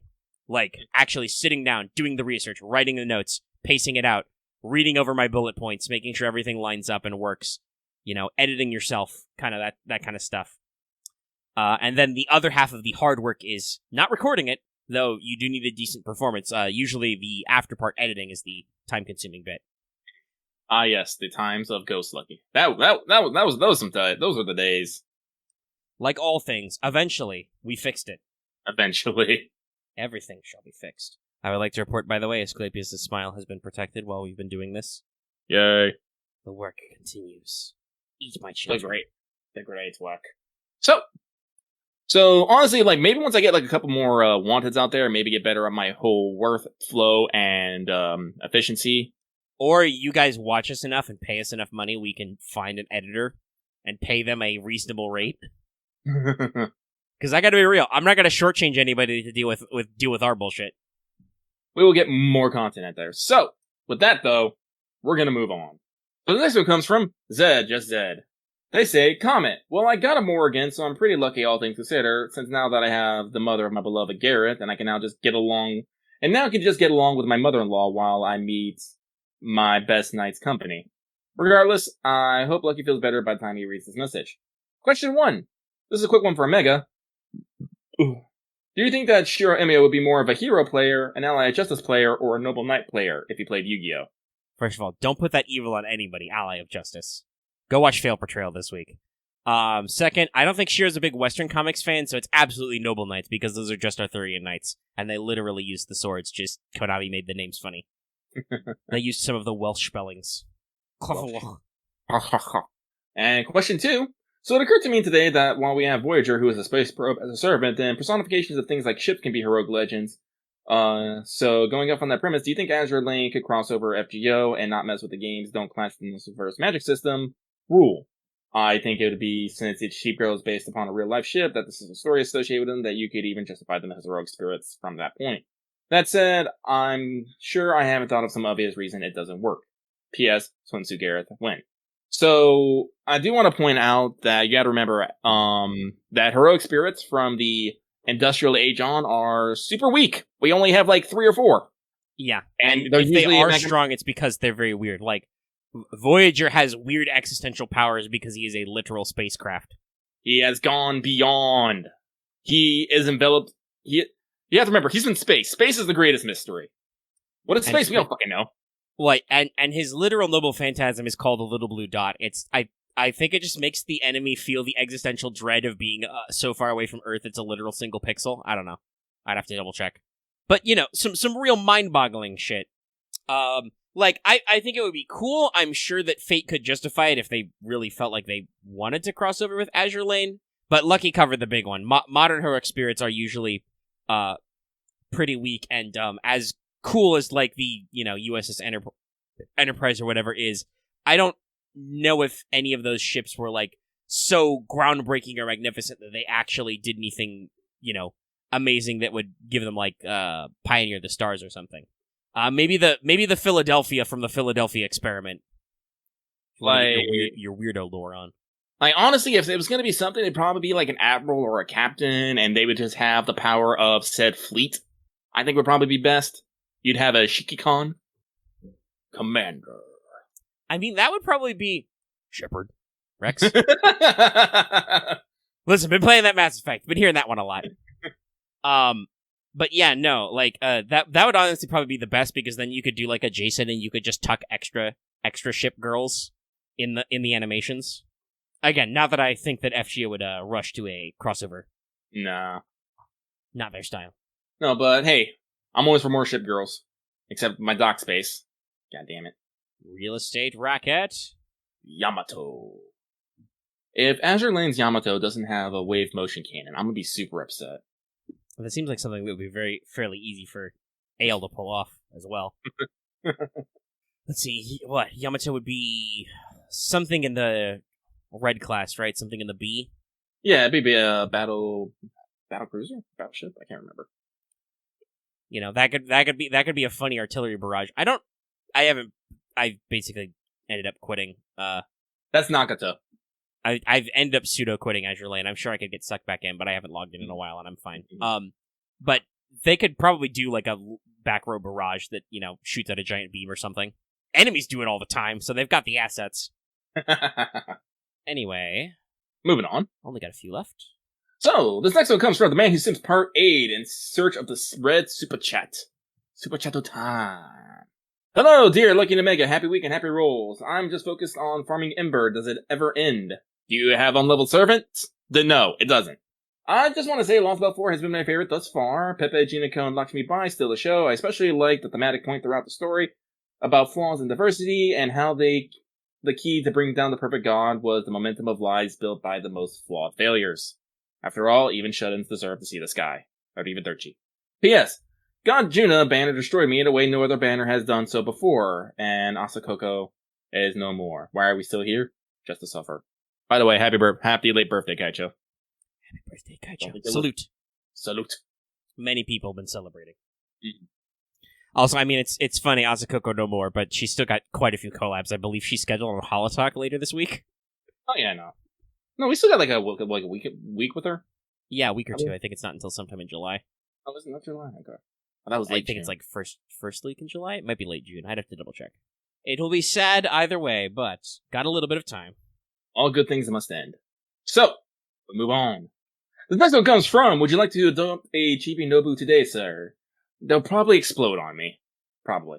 No. I keep telling myself I need to save all the Nobu noises, but I keep forgetting. But they say, evening, gentlemen.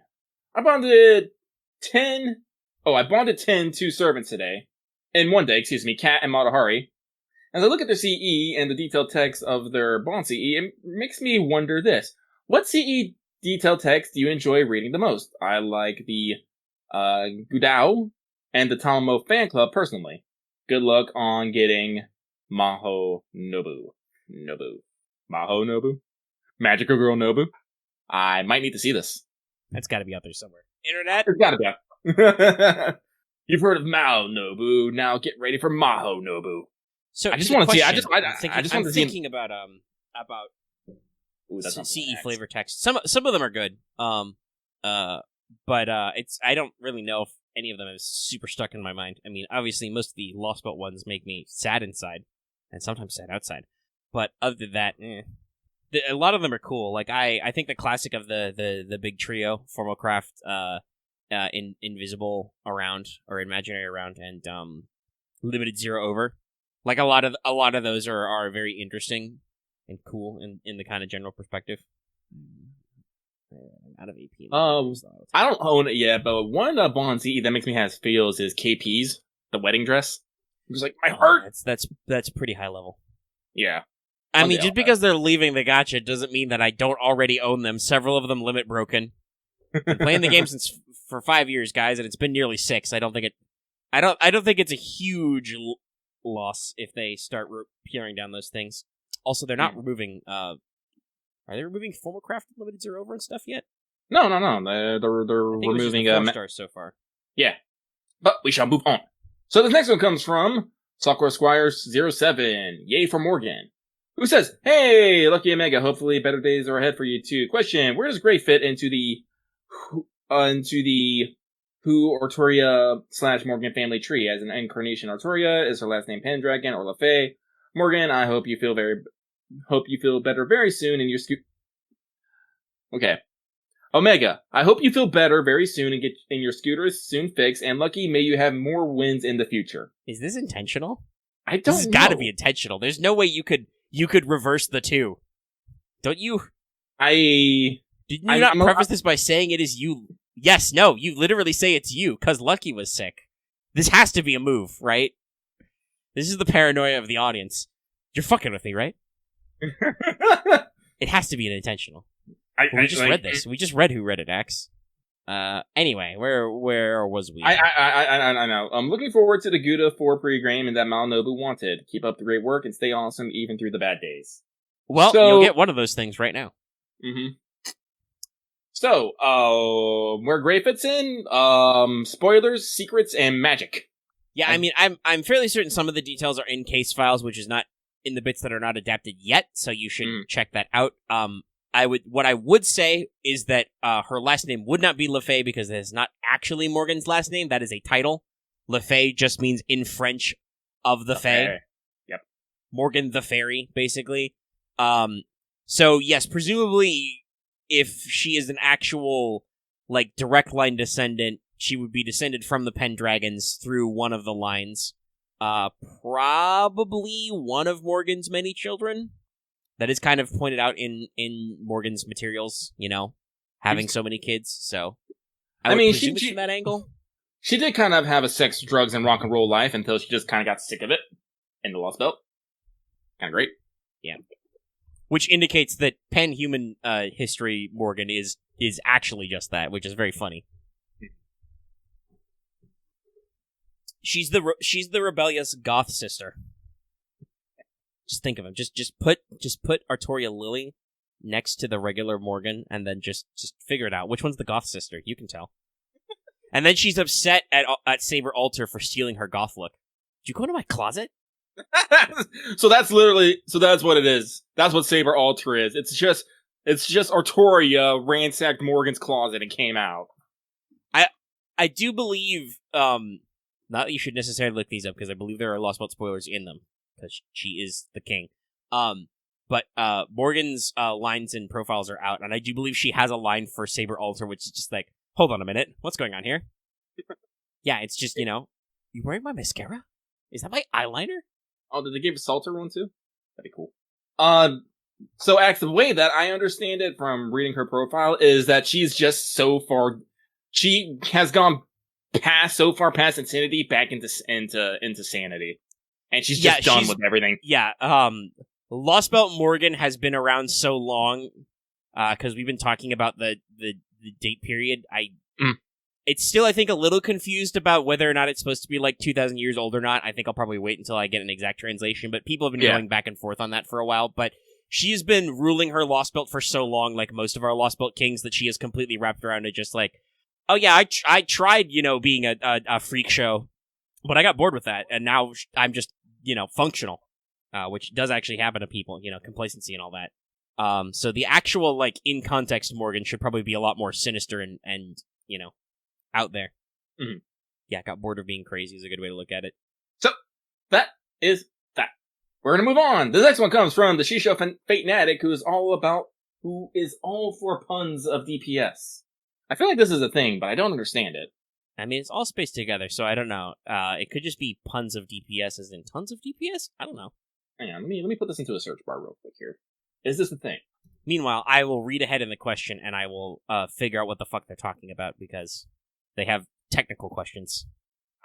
So, hey, look at Omega. Would it be worth putting the Crest of Humanity and Holy Nard's Aurora Borealis CCs on Garjuna instead of Ivan the Absolute Unit? If not, what CCs would you guys recommend? Hope you rolls for Umu Bride and or Mama Now Nobu are blessed. Everyone, live, laugh, repeat. I mean, I would say, so looking though, so for the people at home, in case you forgot, Holy Knight's Aurora Borealis is gain 4 stars when you use the command code, and then Crest of Humanity is the 3-star increases critical star generation of the card by 30%. I would say Arjuna doesn't give a shit about either of those, so no.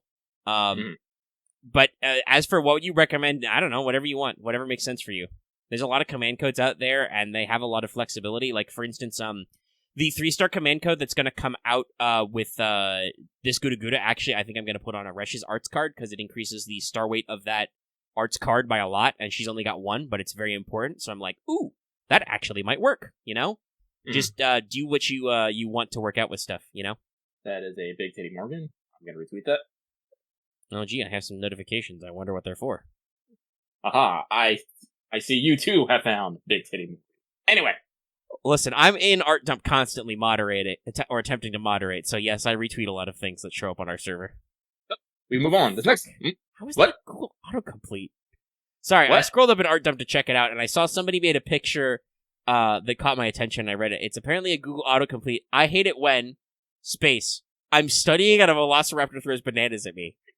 And there's a meme comic of it. I'm like, what the fuck? Did somebody just set up a macro to type that into Google like 5 million times? That or it's a Photoshop. But it doesn't seem like a thing you'd just make a meme of just to be funny, you know? Anyway. Yeah. Where was we? Command codes. Do what you like, because command codes are precious. So do them for the servants you like and what you think works. With Arjuna, it's just more damage. So whatever it gives him, the more damage. Alternatively, I guess because he has that debuff focus, command codes that inflict debuffs on hit, I think there are some of those. There is one that gives curse. That could be important. That could be relevant. He loves enemies to have those debuffs so he can make them explode better. Explode. But yeah, those are my thoughts. Thoughts are had. I'm gonna retweet this. Alright, so enough for tweeting. Onward! So, this next one comes from Fate Stay Night, Shinji Route, coming in 2026. They say, if we summon Morgan, does that mean we are technically, canonically, and legally Mordred's stepdad/mom? And some small bits. I don't know if you guys covered this, but last week they revealed the additional cast for Tsukihime remake.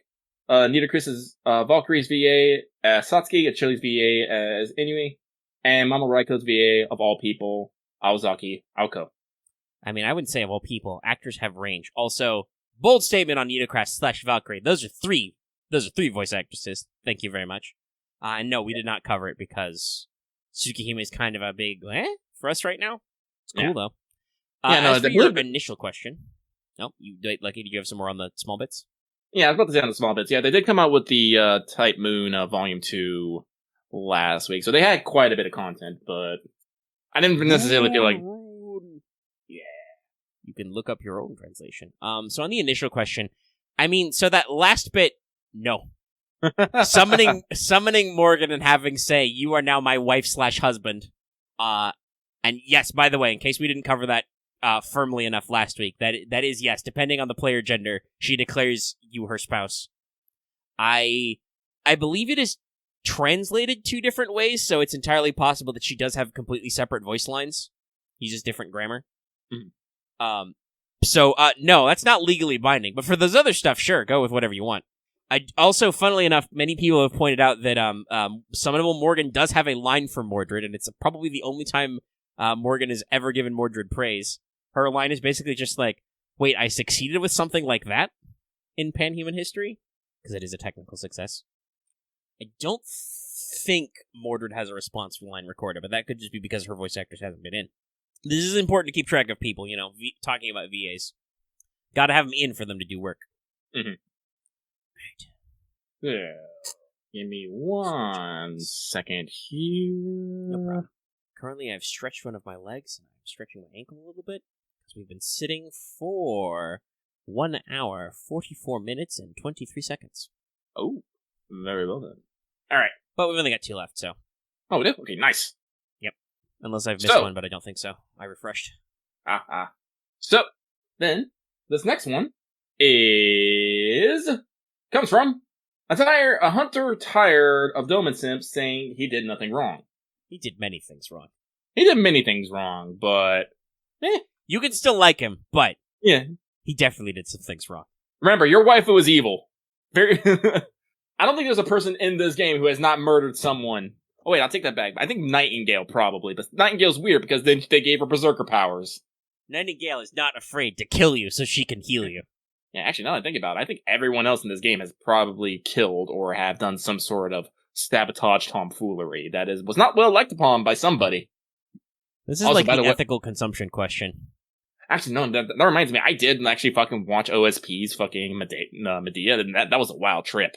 It's like, damn, girl. It's a very interesting legend. Also, Medea is horrifying. There is a reason when I did the Fate AP, I to give my players a twist, I reclassed her as the assassin. That did give the players a trip, by the way. Well, seeing Red contextuals like this, like, yeah, no, it makes sense. She does a lot of killing. But... Well, here I go killing again. Oh man, what is this plan? The plan is murder. It's always murder. Jason, you're a fuckboy! We can solve problems as many matters. Yes, he solves his problems by screaming Medea, do something.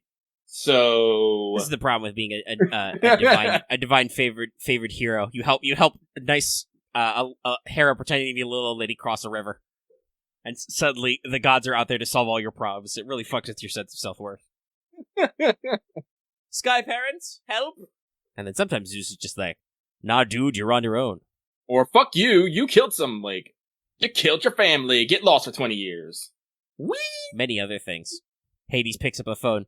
Yo, dog, there's a guy bringing people back from the dead. Zeus is like, I'll take care of it. No, you're wrong. It's the other way around, Axe. Nope. Oh. Nope. He finds another woman because political shit. It's all covered in the OSP video. Like honestly, watch it. It's really breakup is entirely weird, real politics shit that is very trashy, but also Jason is a dumbass. I do find it weird that in these times where fucking women aren't usually made out to be scapegoats, Medea literally got away with it. I was like, holy shit. I think it's because of the context of the tragedy, right? Where Jason is like, whoa, you broke some rules. You'll get back for this. And Medea's like, no, you broke the rules. Yeah, you fucked it up first. I mean, I think Jason did. It's just that Jason's problem was that his eyes were bigger than his mouth, you know? Like he has his one true dream to be the Hokage, to be the king. And he will not let anything stand in his way, and he is not afraid to do many, many dumb things, and up until then, the gods covered his ass when he was doing incredibly dumb things. And then it kind of all ran out at the end where he's like, no, listen, I have a plan. We're going to do this. We're going to do that. I'll rearrange, you can stay here. And then it just kind of turns into the classic tragedy of lack of communication. And then Medea poisons a bitch. Yeah. With clothes and a crown. Listen, again, like we show OSP all the time. Go watch the Medea one. It's great. I love it. By the way, that's eerily similar to one legend appellated later to Morgan or Morgause. Tried to send King Arthur a nice shiny cloak, and Arthur was like, "Oh, it's a very nice cloak you've sent me. Handmaiden who's carrying this cloak, put it on first for me." And the handmaiden does, and she bursts into flame. And Arthur's like, "Cool, good plan. Somebody send my sister some chocolates." Was there actually chocolate sent? No, that's just me. That's just me making up. I don't actually know I don't remember what King Arthur's response to that mythos was supposed to be. I'd have to double check my facts. I expect he was just like, Listen, in mythology, there's a lot of clothes being poisoned. If I remember, I think that's one of the ways that Hercules actually dies. Yep, that's what gets Hercules.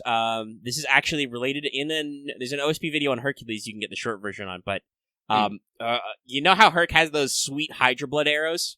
Mm-hmm. Well, he shot a centaur with him once. Not that one, another one. That was the one you're thinking of is the accidental poisoning.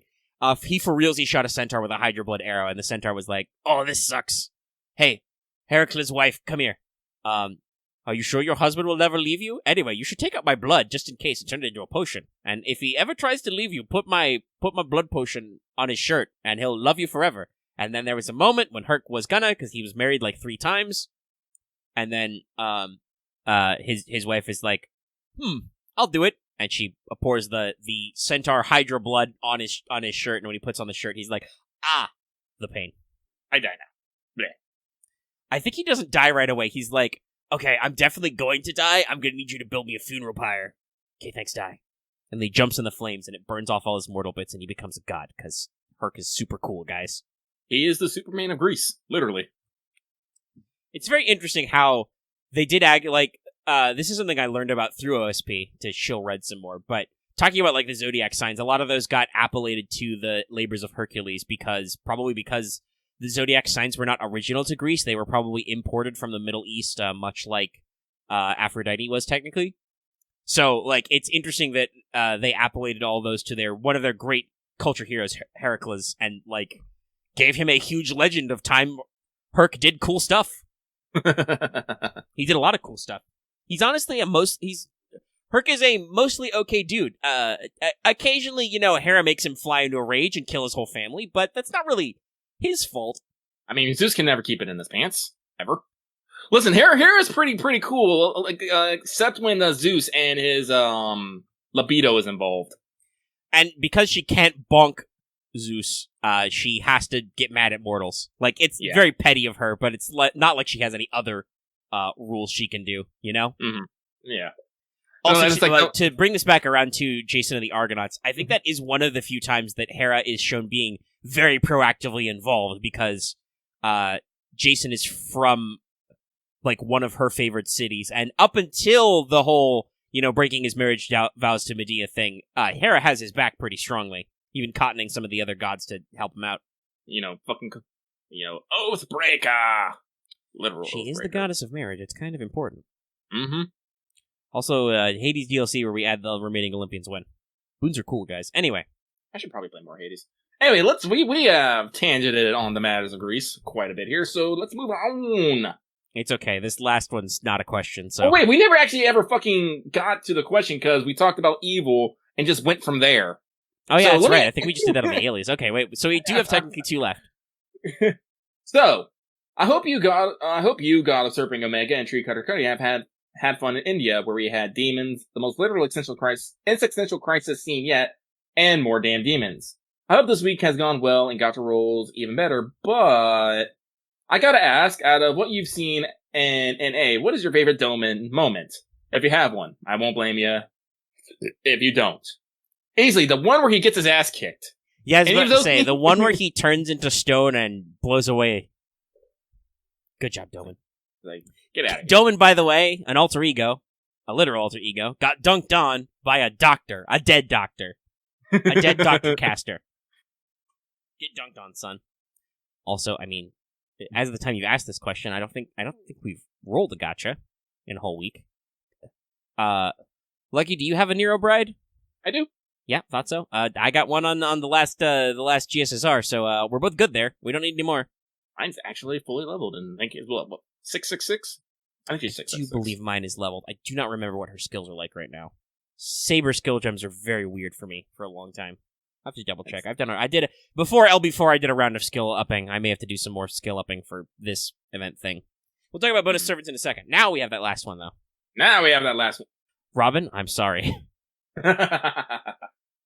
So this last one comes from Agent 418, who says, "Hello, I'm making the chipmunks and hope you get well soon, Lucky. Hope you have a fantastic weekend. PSS, vroom vroom." That was a very quick last one. Very speed. Okay. Much speed. All right, so we've been here for over 2 hours, so I think it's time to take a brief intermission. I will pause the recording. We'll get up, we'll walk around, and then when we come back, we'll get to our tail end with a Gudaguda 4 pregame, and with some other news to catch up on for us, prep you for next week. So, we'll be right back. And we're back. For you, it was nothing, but for us, it was forever. Like diamonds. All right, everybody, buckle up into your chairs, get out your war tables, carve those tiny wooden figurines. You will probably not need many D6s for this, but you may need a ruler. Stock up on your codices. It's time to talk about Gudaguda 4. Why am I making so many wargame analogies? You'll see. Oh, you'll see. Fan tables. So, buckle up, because this will sound confusing, but I assure you, it is obviously simple to play, as I have been told by several people that they managed to bumble their way through it without being able to read Japanese. So, you can do it too, and you can read English, I hope. If you played and remember Gudaguda 3, it's similar to that, but with more steps, though it does seem kind of like the difficulty curve is less, because this only requires a Fuji clear, whereas I believe Gudaguda 3 required Solomon cleared. So, the difficulty curve is different, thank God. Also, fair warning, we did say this earlier, but that was literally 2 hours ago, so yes, completing this event will net you a Grail, but no Saint Courts or tickets.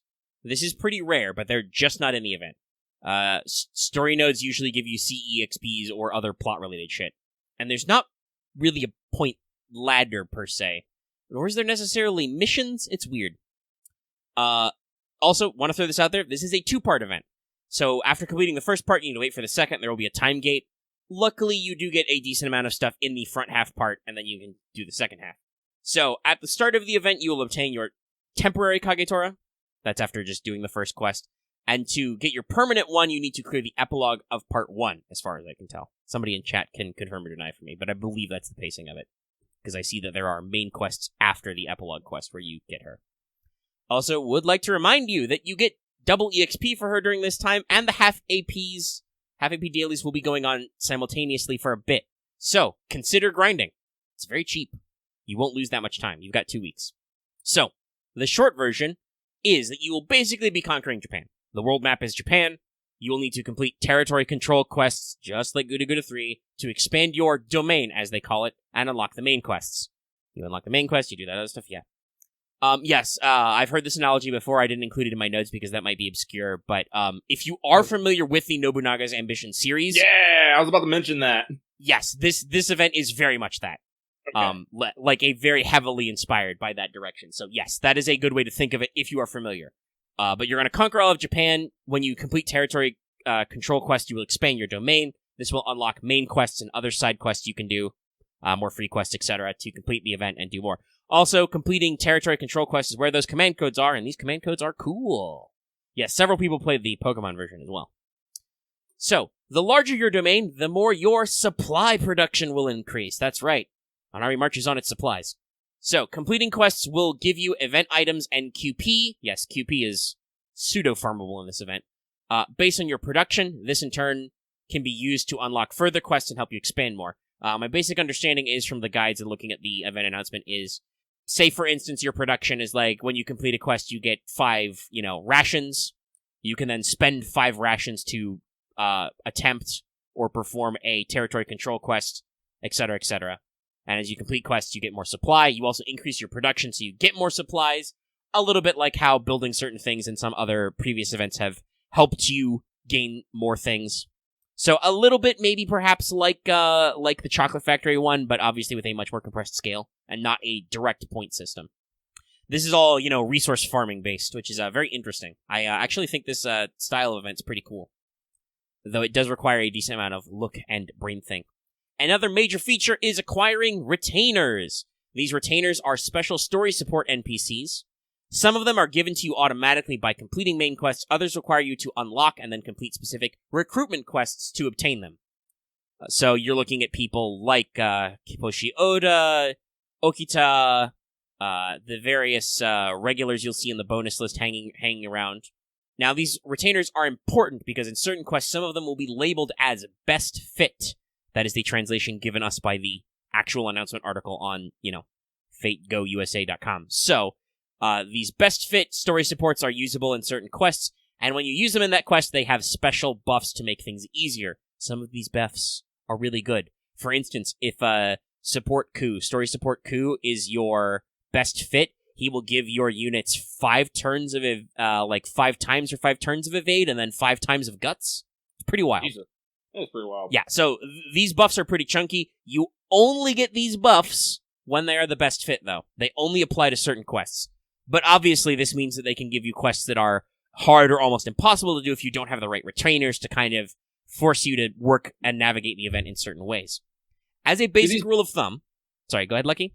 I was about to say, do these buffs only take place if they're in the front, or can they proc from the back?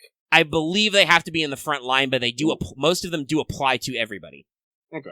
Also, generally, in my experience, when they are the best fit, they are usually class appropriate. Like, for instance, support Medusa is appropriate. She's the best fit when fighting casters. Okay. Also, her buff is nuts. It increases her debuff rate and also means that every turn she reduces her own skill cooldown by 2. Oh, Jesus. Yeah, no, some of these are pretty wild. Like, some of them are simple, like, I think one of the versions of Avenger Nobu only gives everybody, 1 time of, big NP damage up. It's a very high percent, but it's literally 1 time. But others are, big evades, or, if you are supposed to bring Emiya as your story support retainer, he just gives you sure hit for the whole fight, permanently. So it's pretty crazy. The basic rule of thumb is, do all the quests you can. If you can't complete a quest, move on to another area, increase your domain, recruit more retainers until you can. You will find some quests that you probably can't do right away, no matter how much damage bonus and event servants you have, because you don't have the right retainer that matches the certain quirks of these fights. It's kind of the way it's laid out. So, if you don't have the tools you need to defeat the enemy, retreat, strategize, get new resources, come back later. Now, since, as I mentioned before, this event only requires Fuyuki to participate, you have to clear Fuyuki to get started, quests will not be super hard. HP is all over the place. Some bosses will have as low as 40k HP. There's a story fight early versus one of the versions of Avenger Nobu, which is 2 break bars, which are 30k and 40k. It's nothing. This is a damage bonus event, guys. That's absolutely nothing. Others will have easily 100 or 200k across break bars. They can get quite large in story supports. Also, I do have some details about some specific important boss fights later, but in general, there are way too many servants for you to fight for me to possibly get into all of them. There will be, like, main story segments where you have to, like, go to all your castles and fight a servant at each one. Just remember the methodology. Test out a fight. If you don't have the resources, come back later. This is where the rule of leave and come back gets into. You may find territory control quests where enemies can have as little as 300k HP to as high as 700,000 HP in the second half, in part 2. It can seem quite daunting, but if you have the appropriate NPC retainer, their powerful buffs will kick in and make a lot of these quests way easier than they sound. Like, I mentioned Ku's buff earlier, right, where he gives you evade and guts. One of the fights where he is the best fit, the enemy is literally immune to all damage for 7 turns, and then on the 8th turn they are, so it's basically just, it's a weird mini challenge quest. Endure the fight for 7 rounds, and then on the next round you slap hard and win. It's very weird. But shouldn't be too difficult. You're just going to have to, be prepared to retreat and rethink your strategy a lot. My personal thought is based on reading the summary of this, especially because there's no, like, in-demand for Saint Courts or anything, is prioritize recruitment if you can, and to just do the event in whatever order works for you. Like, whatever recruitment quests you happen to do first, or whatever territory control quests you happen to be able to do those. Don't stress about doing things in a certain order. It'll all work out if you just do all the quests. As a general reminder, break HP bars with caution. When you break bars, enemies will do stuff. Now, I do have a couple of call-outs for some of the more recurring or serious bosses. There's a particular story boss who is a recurring berserker enemy. You're going to have to handle him a couple of times. He's going to have some big HP. You will know him by the fact that he will have break bars and he will buff himself with a large HP recovery, attack up, and defense up, which grow every turn. These buffs are removable. Like, I don't believe the stacking is removable, but the actual, like, attack up and defense up are removable. The first time you fight this character, you will only have to live for 5 turns, but then from the second time on, you're gonna have to kick his butt for most of the time, except for one time where he'll end the battle after he NPs, just, you'll probably tell that one. The final time you fight this boss, it gives him debuff immunity for 3 turns, but also reduces his own NP charge every turn when you break his last HP bar. So, just, be aware. When you meet the boss, the Berserker story boss, who's very obviously going to be a story boss because he's got story sprites and shit, I'm just not spoiling it, and you see, the 2 break bars, and you see the buffs, you go, oh, it's this guy. I know what to look out for. There are also several Avenger bosses for some reason, so keep your Moon Cancer handy. Hopefully you have at least one, if not all 3. One of them, not going to say who, but one of them, has a particular thing with applying burn damage to you on normal hits and just for fun, so look out for that one. Consider bringing an AoE debuff clear. It's only like 250 burn damage per stack, but it can probably add up. Watch out for that. Yeah, even the chat's going, gee, I wonder who it is. Well, Secrets? If you don't know, you don't know. What was that, Lucky?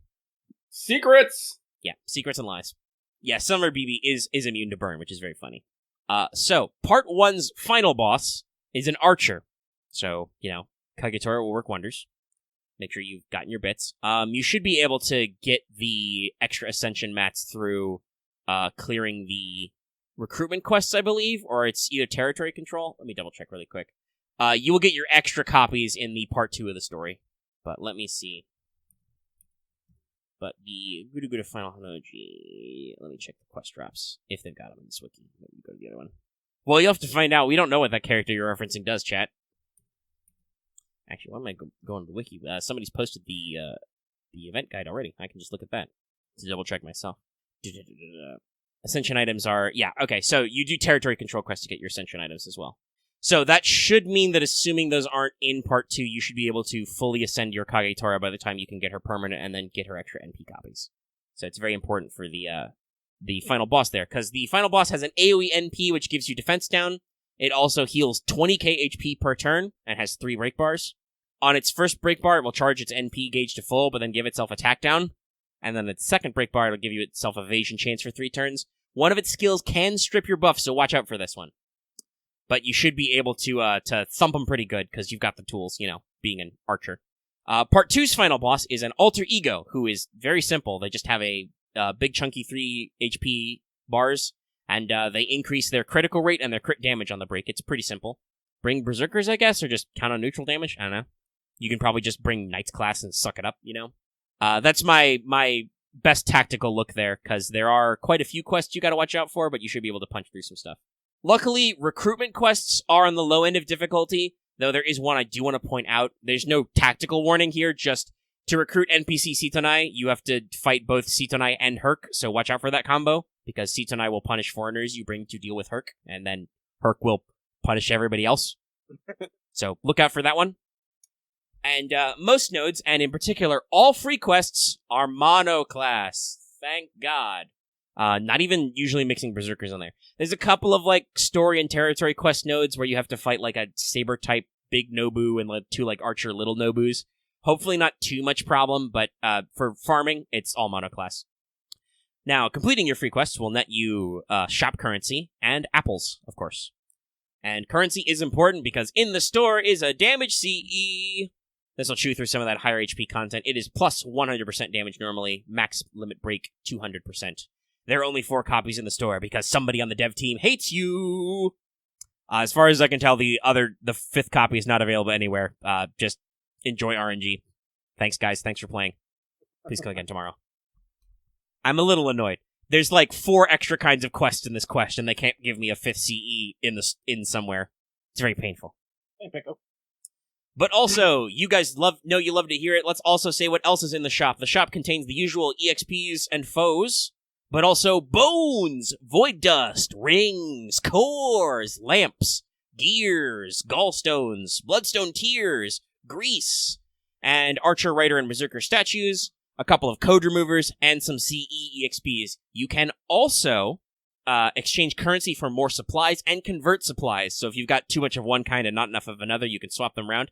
You can also convert supplies to QP. So after you're done doing all territory control quests, you can just bank your supplies into QP at the end. It's pretty good. I don't know if this event is like crazy good for QP, but it has built-in QP generation mechanics, so keep an eye out. Now, to make all this farming and conquering easier, as I mentioned several hours ago, there be bonus servants. So take heed on this list. Mao Nobu and Kagetora get plus 100% damage and 50% bond. Very respectable stats. Both Okitas, the other 2 Nobus, Chacha, Ryoma, Old Man Lee, not regular Lee, but Old Man Lee, Izo, Hijikata, Mori, and Mash get plus 50% damage and 20% bond. Except Mash, she's 5% to team as usual. And then Nero, Emiya, and his altar, just Lancer altar, Ku and his altar, Ushiwaka, Medusa, Medea, Cursed Arm, just Atalante altar, and Sitonai get plus 30% damage and plus 20% bond. So a very diverse list of people, including 2 alter egos and several of the other classes. So you should be able to find a hopeful support list on this you can make use of. And of course you get that sweet, sweet damage bonus. Banner CEs will increase currency drops. The banner the banner contents were listed before, and that's basically all I got for you in the actual pregame notes. Like I said, it probably sounds a little confusing, but even from just like looking at it with my eyes and reading the description, it should be pretty easy to play. Just keep taking over territory, and when you can't take over any more territory, recruit people, and if you can't recruit people or take over more territory, farm for supplies. Pretty simple. It sounds a little, caveman, but just do quests till you have no more quests to do seems to be the name of the day. And if you can't do a quest, though, do remember, like if a fight's too hard or whatever, don't try and force it. You can always come back later with the appropriate NPC. I do want to throw out there, because it wasn't in my notes earlier, but not every quest will have a best fit NPC. Mm-hmm.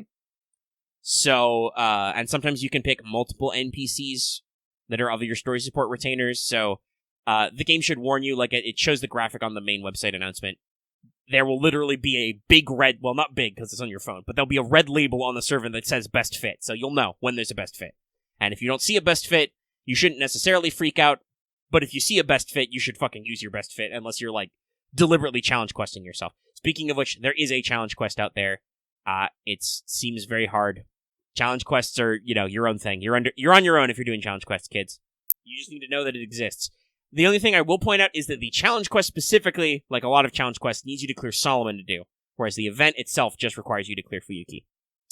So yeah, I'm hopeful that making it so you only need to clear Fuyuki will, along with very respectable damage bonus sources like a damage CE, will make this one a lot easier to manage than Gudaguda 3, which, being mission-based, had a lot of very chunky enemies and a lot of weird spawn rate stuff and was a huge slog to do. This is just farm enough supplies to unlock enough quests to take over all of Japan. I'm not going to say it's not going to be grindy, but it should at least be very straightforward in what you need to do, you know?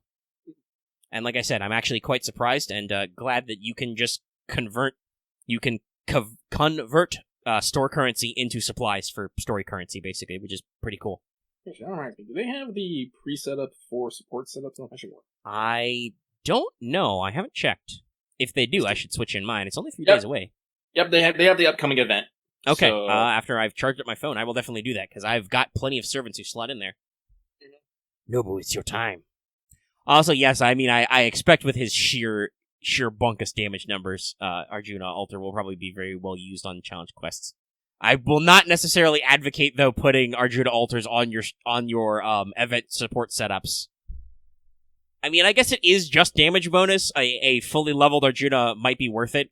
There's no currency drop bonus for servants. But, you know, it can still be helpful. You need the proper CEs, at least.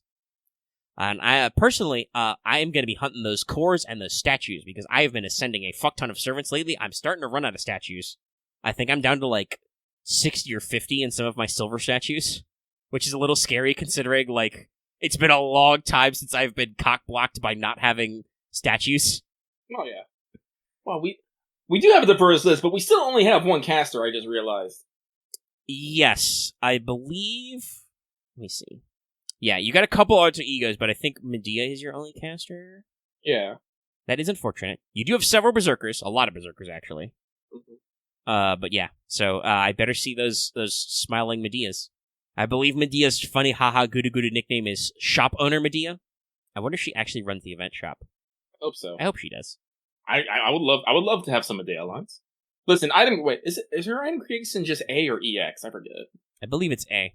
Still, it's top percent. Yeah. But yeah. Also, by the way, her special retainer bonus is you get huge NP gain and I believe extra NP damage. Like, she charges your ally's NP gauge right away when she's the best fit servant. It's pretty... The best fit buffs are pretty nuts. You can go look them up yourself if you want, but they're fucking wild, guys. Like, it's a really interesting gimmick of, like, okay, this quest is almost impossible unless you have the special one. Yeah, okay, I've pulled it up. So, for instance, oh god, yeah, these are wild. Like, Hijikata's buff is clear all debuffs per turn for allies permanently. Cha-Cha makes you immune to burn permanently. Oh my god, is Medea's...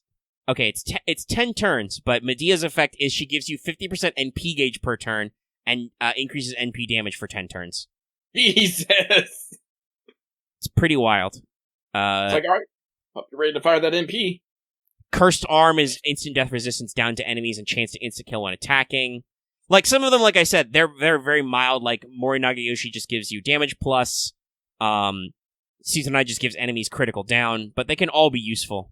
Assassin Lee, Old Man Lee, gives enemies skill seal for 3 turns, just locks down their skills. They're pretty cool. So, you know, keep an eye out for those best fits. Use them when you got them. They should make a lot of these fights where you think, man, how am I going to chew through, 700,000 HP? Well, when you've got, like, a potential damage dealer who can have, like, 300% damage, and you have the appropriate story support, it's probably really fucking easy. And I'm not kidding. If you have an MLB damage CE and you have Mao or a fully leveled Kagatora, that is 300% damage. Pretty sick. So, yeah, this looks like it's going to be a lot of fun. I hope it is, because it does unfortunately sound like it's going to be a little bit of work, but you do have 2 weeks, and there is a time gate, so, if you go ham on the weekend or whatever, or actually, no, it doesn't start until Monday, does it? No. If you go ham over the week, then, you can probably still count, yeah, it would start Sunday night, so, yeah. I've been blessed, I got it. Good. Oh, sorry, I'm working on Lancer Alter right now, I've been blessed, got a great suck at level 60, so it went straight to 67, I'm like, nice. Yeah, we do have a double suck chance right now if you need to level those event servants. I think all of my event servants of these I own are leveled. I should double check to be sure. But yeah, no, like I said, it sounds fun. I look forward to conquering Japan. I'm sure there will be many jokes and stuff. And like I said, God, I hope it's fun, because it does seem like it's quite a little bit of work. Conquering all of Japan ain't easy. Oh, stretch. But yeah, that is my pregame.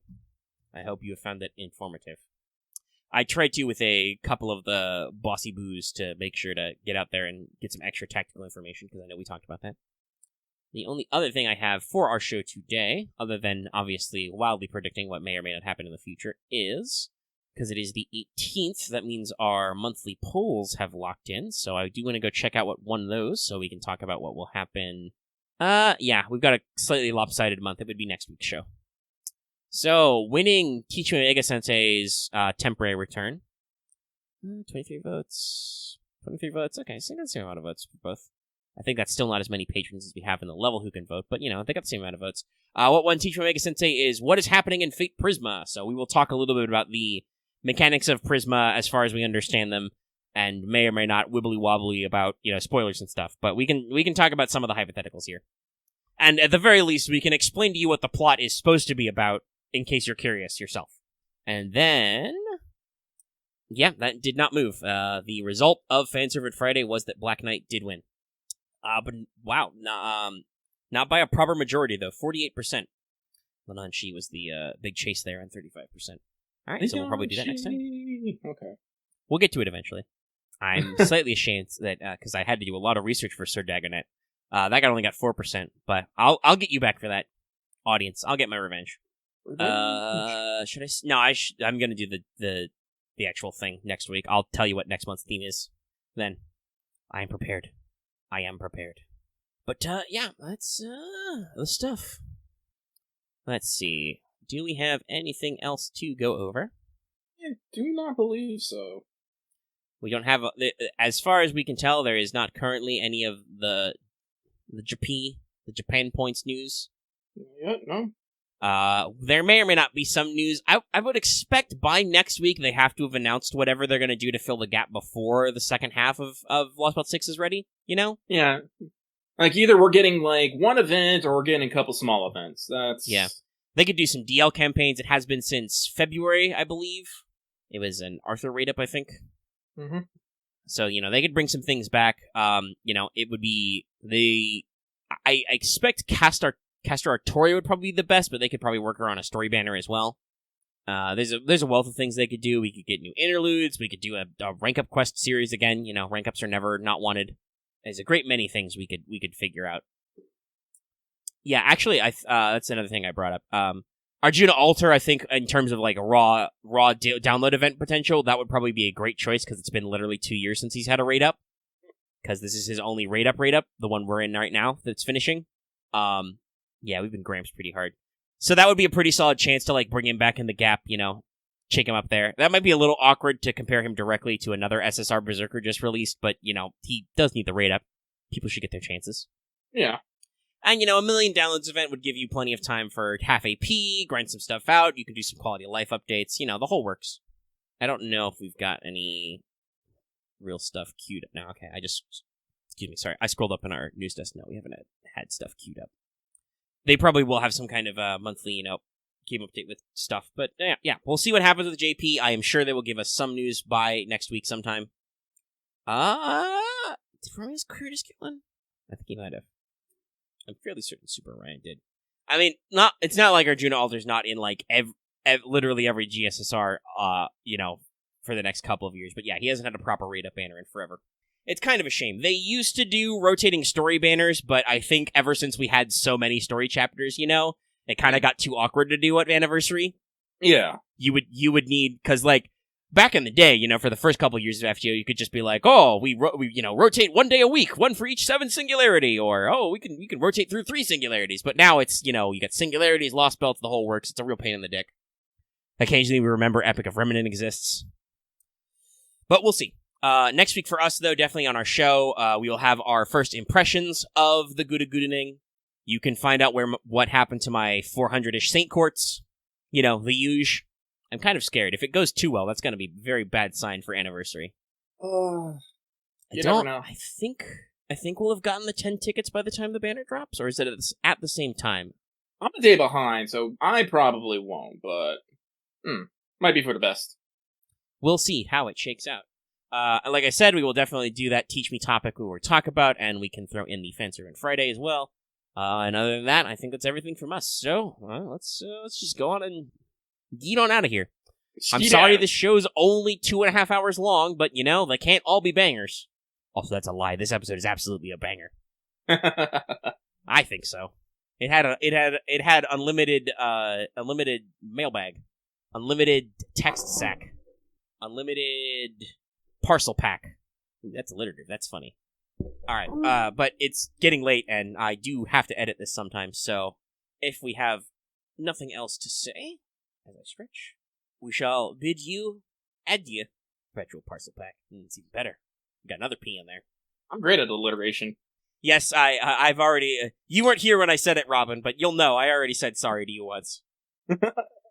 Robin, who does our time codes, in case you don't know, has to deal with our monster episodes. So, don't worry, Robin. The people appreciate you. But, I appreciate you when I'm not playing a game with you. Anyway, it is time to wrap it up. Exit stage left. Because, we gotta go arm up. No. It's Jeep. It's a joke. It's a Jeep. See, at least with these people, you can be reasonably certain. Whenever Robin is being a gremlin, he knows it, and he puts himself in the gremlin hole with an emote. That reminds me, though, I do need to watch that video compilation. Somebody made a compilation of Fubuki playing all of Henry Stickmin collection, and it's pretty funny so far. But it's like an hour long, because the games are long. When you play all of them, anyway. By the way, Henry Stickmin Complete Collection, I recorded all the things, and I streamed the final one on our channel. Check it out. Watch our other content. All right, it's time for the go. Oh, Loth remembered a very great gift we found. Stop time. But I will not allow time to stop. I will allow time to move on, in fact. And let you know that, if you like this video, you should give it a like. If you have any comments, leave them in the comment section down below. Or join our Discord. You can join the conversation with all our wacky, wavy, inflatable arm men and women in the Discord. That link is in the video description and on our channel page. If you're new here and haven't already, please subscribe to our channel after our last episode, which was a big chungus. Our subs have finally started climbing again. That is good. We are very close to 3K. If you want cool things and fun times, consider giving us the sub so we can get to 3K subs. If you are even already subscribed, I know that didn't make grammatical sense, but I said it anyway. Still consider hitting that bell for notifications so you always know when we post a new video or when we stream. I stream every Monday for sure, and then occasionally I stream throughout the week. Fail Betrayal. And other nonsense, Notifications let you know when videos are posted when we streamed. If you want to be on board when that Wanted gets posted, you should, consider making sure your notifications are turned on. You don't know when it's going to happen. You can also join our channel membership, get access to emotes. You can put in comments and live chat and other fun times and membership badges. And, of course, like it says at the front of the show, consider supporting us on Patreon. You can get access to this episode early in audio format for as little as $1 a month or $10 a year. And you can also vote in polls that are monthly and get access to videos early at higher levels, even listen to the show live, and get shoutouts. So consider it if you've got it. Helps us out. Well, that's a very interesting question, Legendary. Is language a construct, or is it a natural reflection of the structure of your brain? Anyway, good night, everybody. I'll leave you with that one. Brain Blast.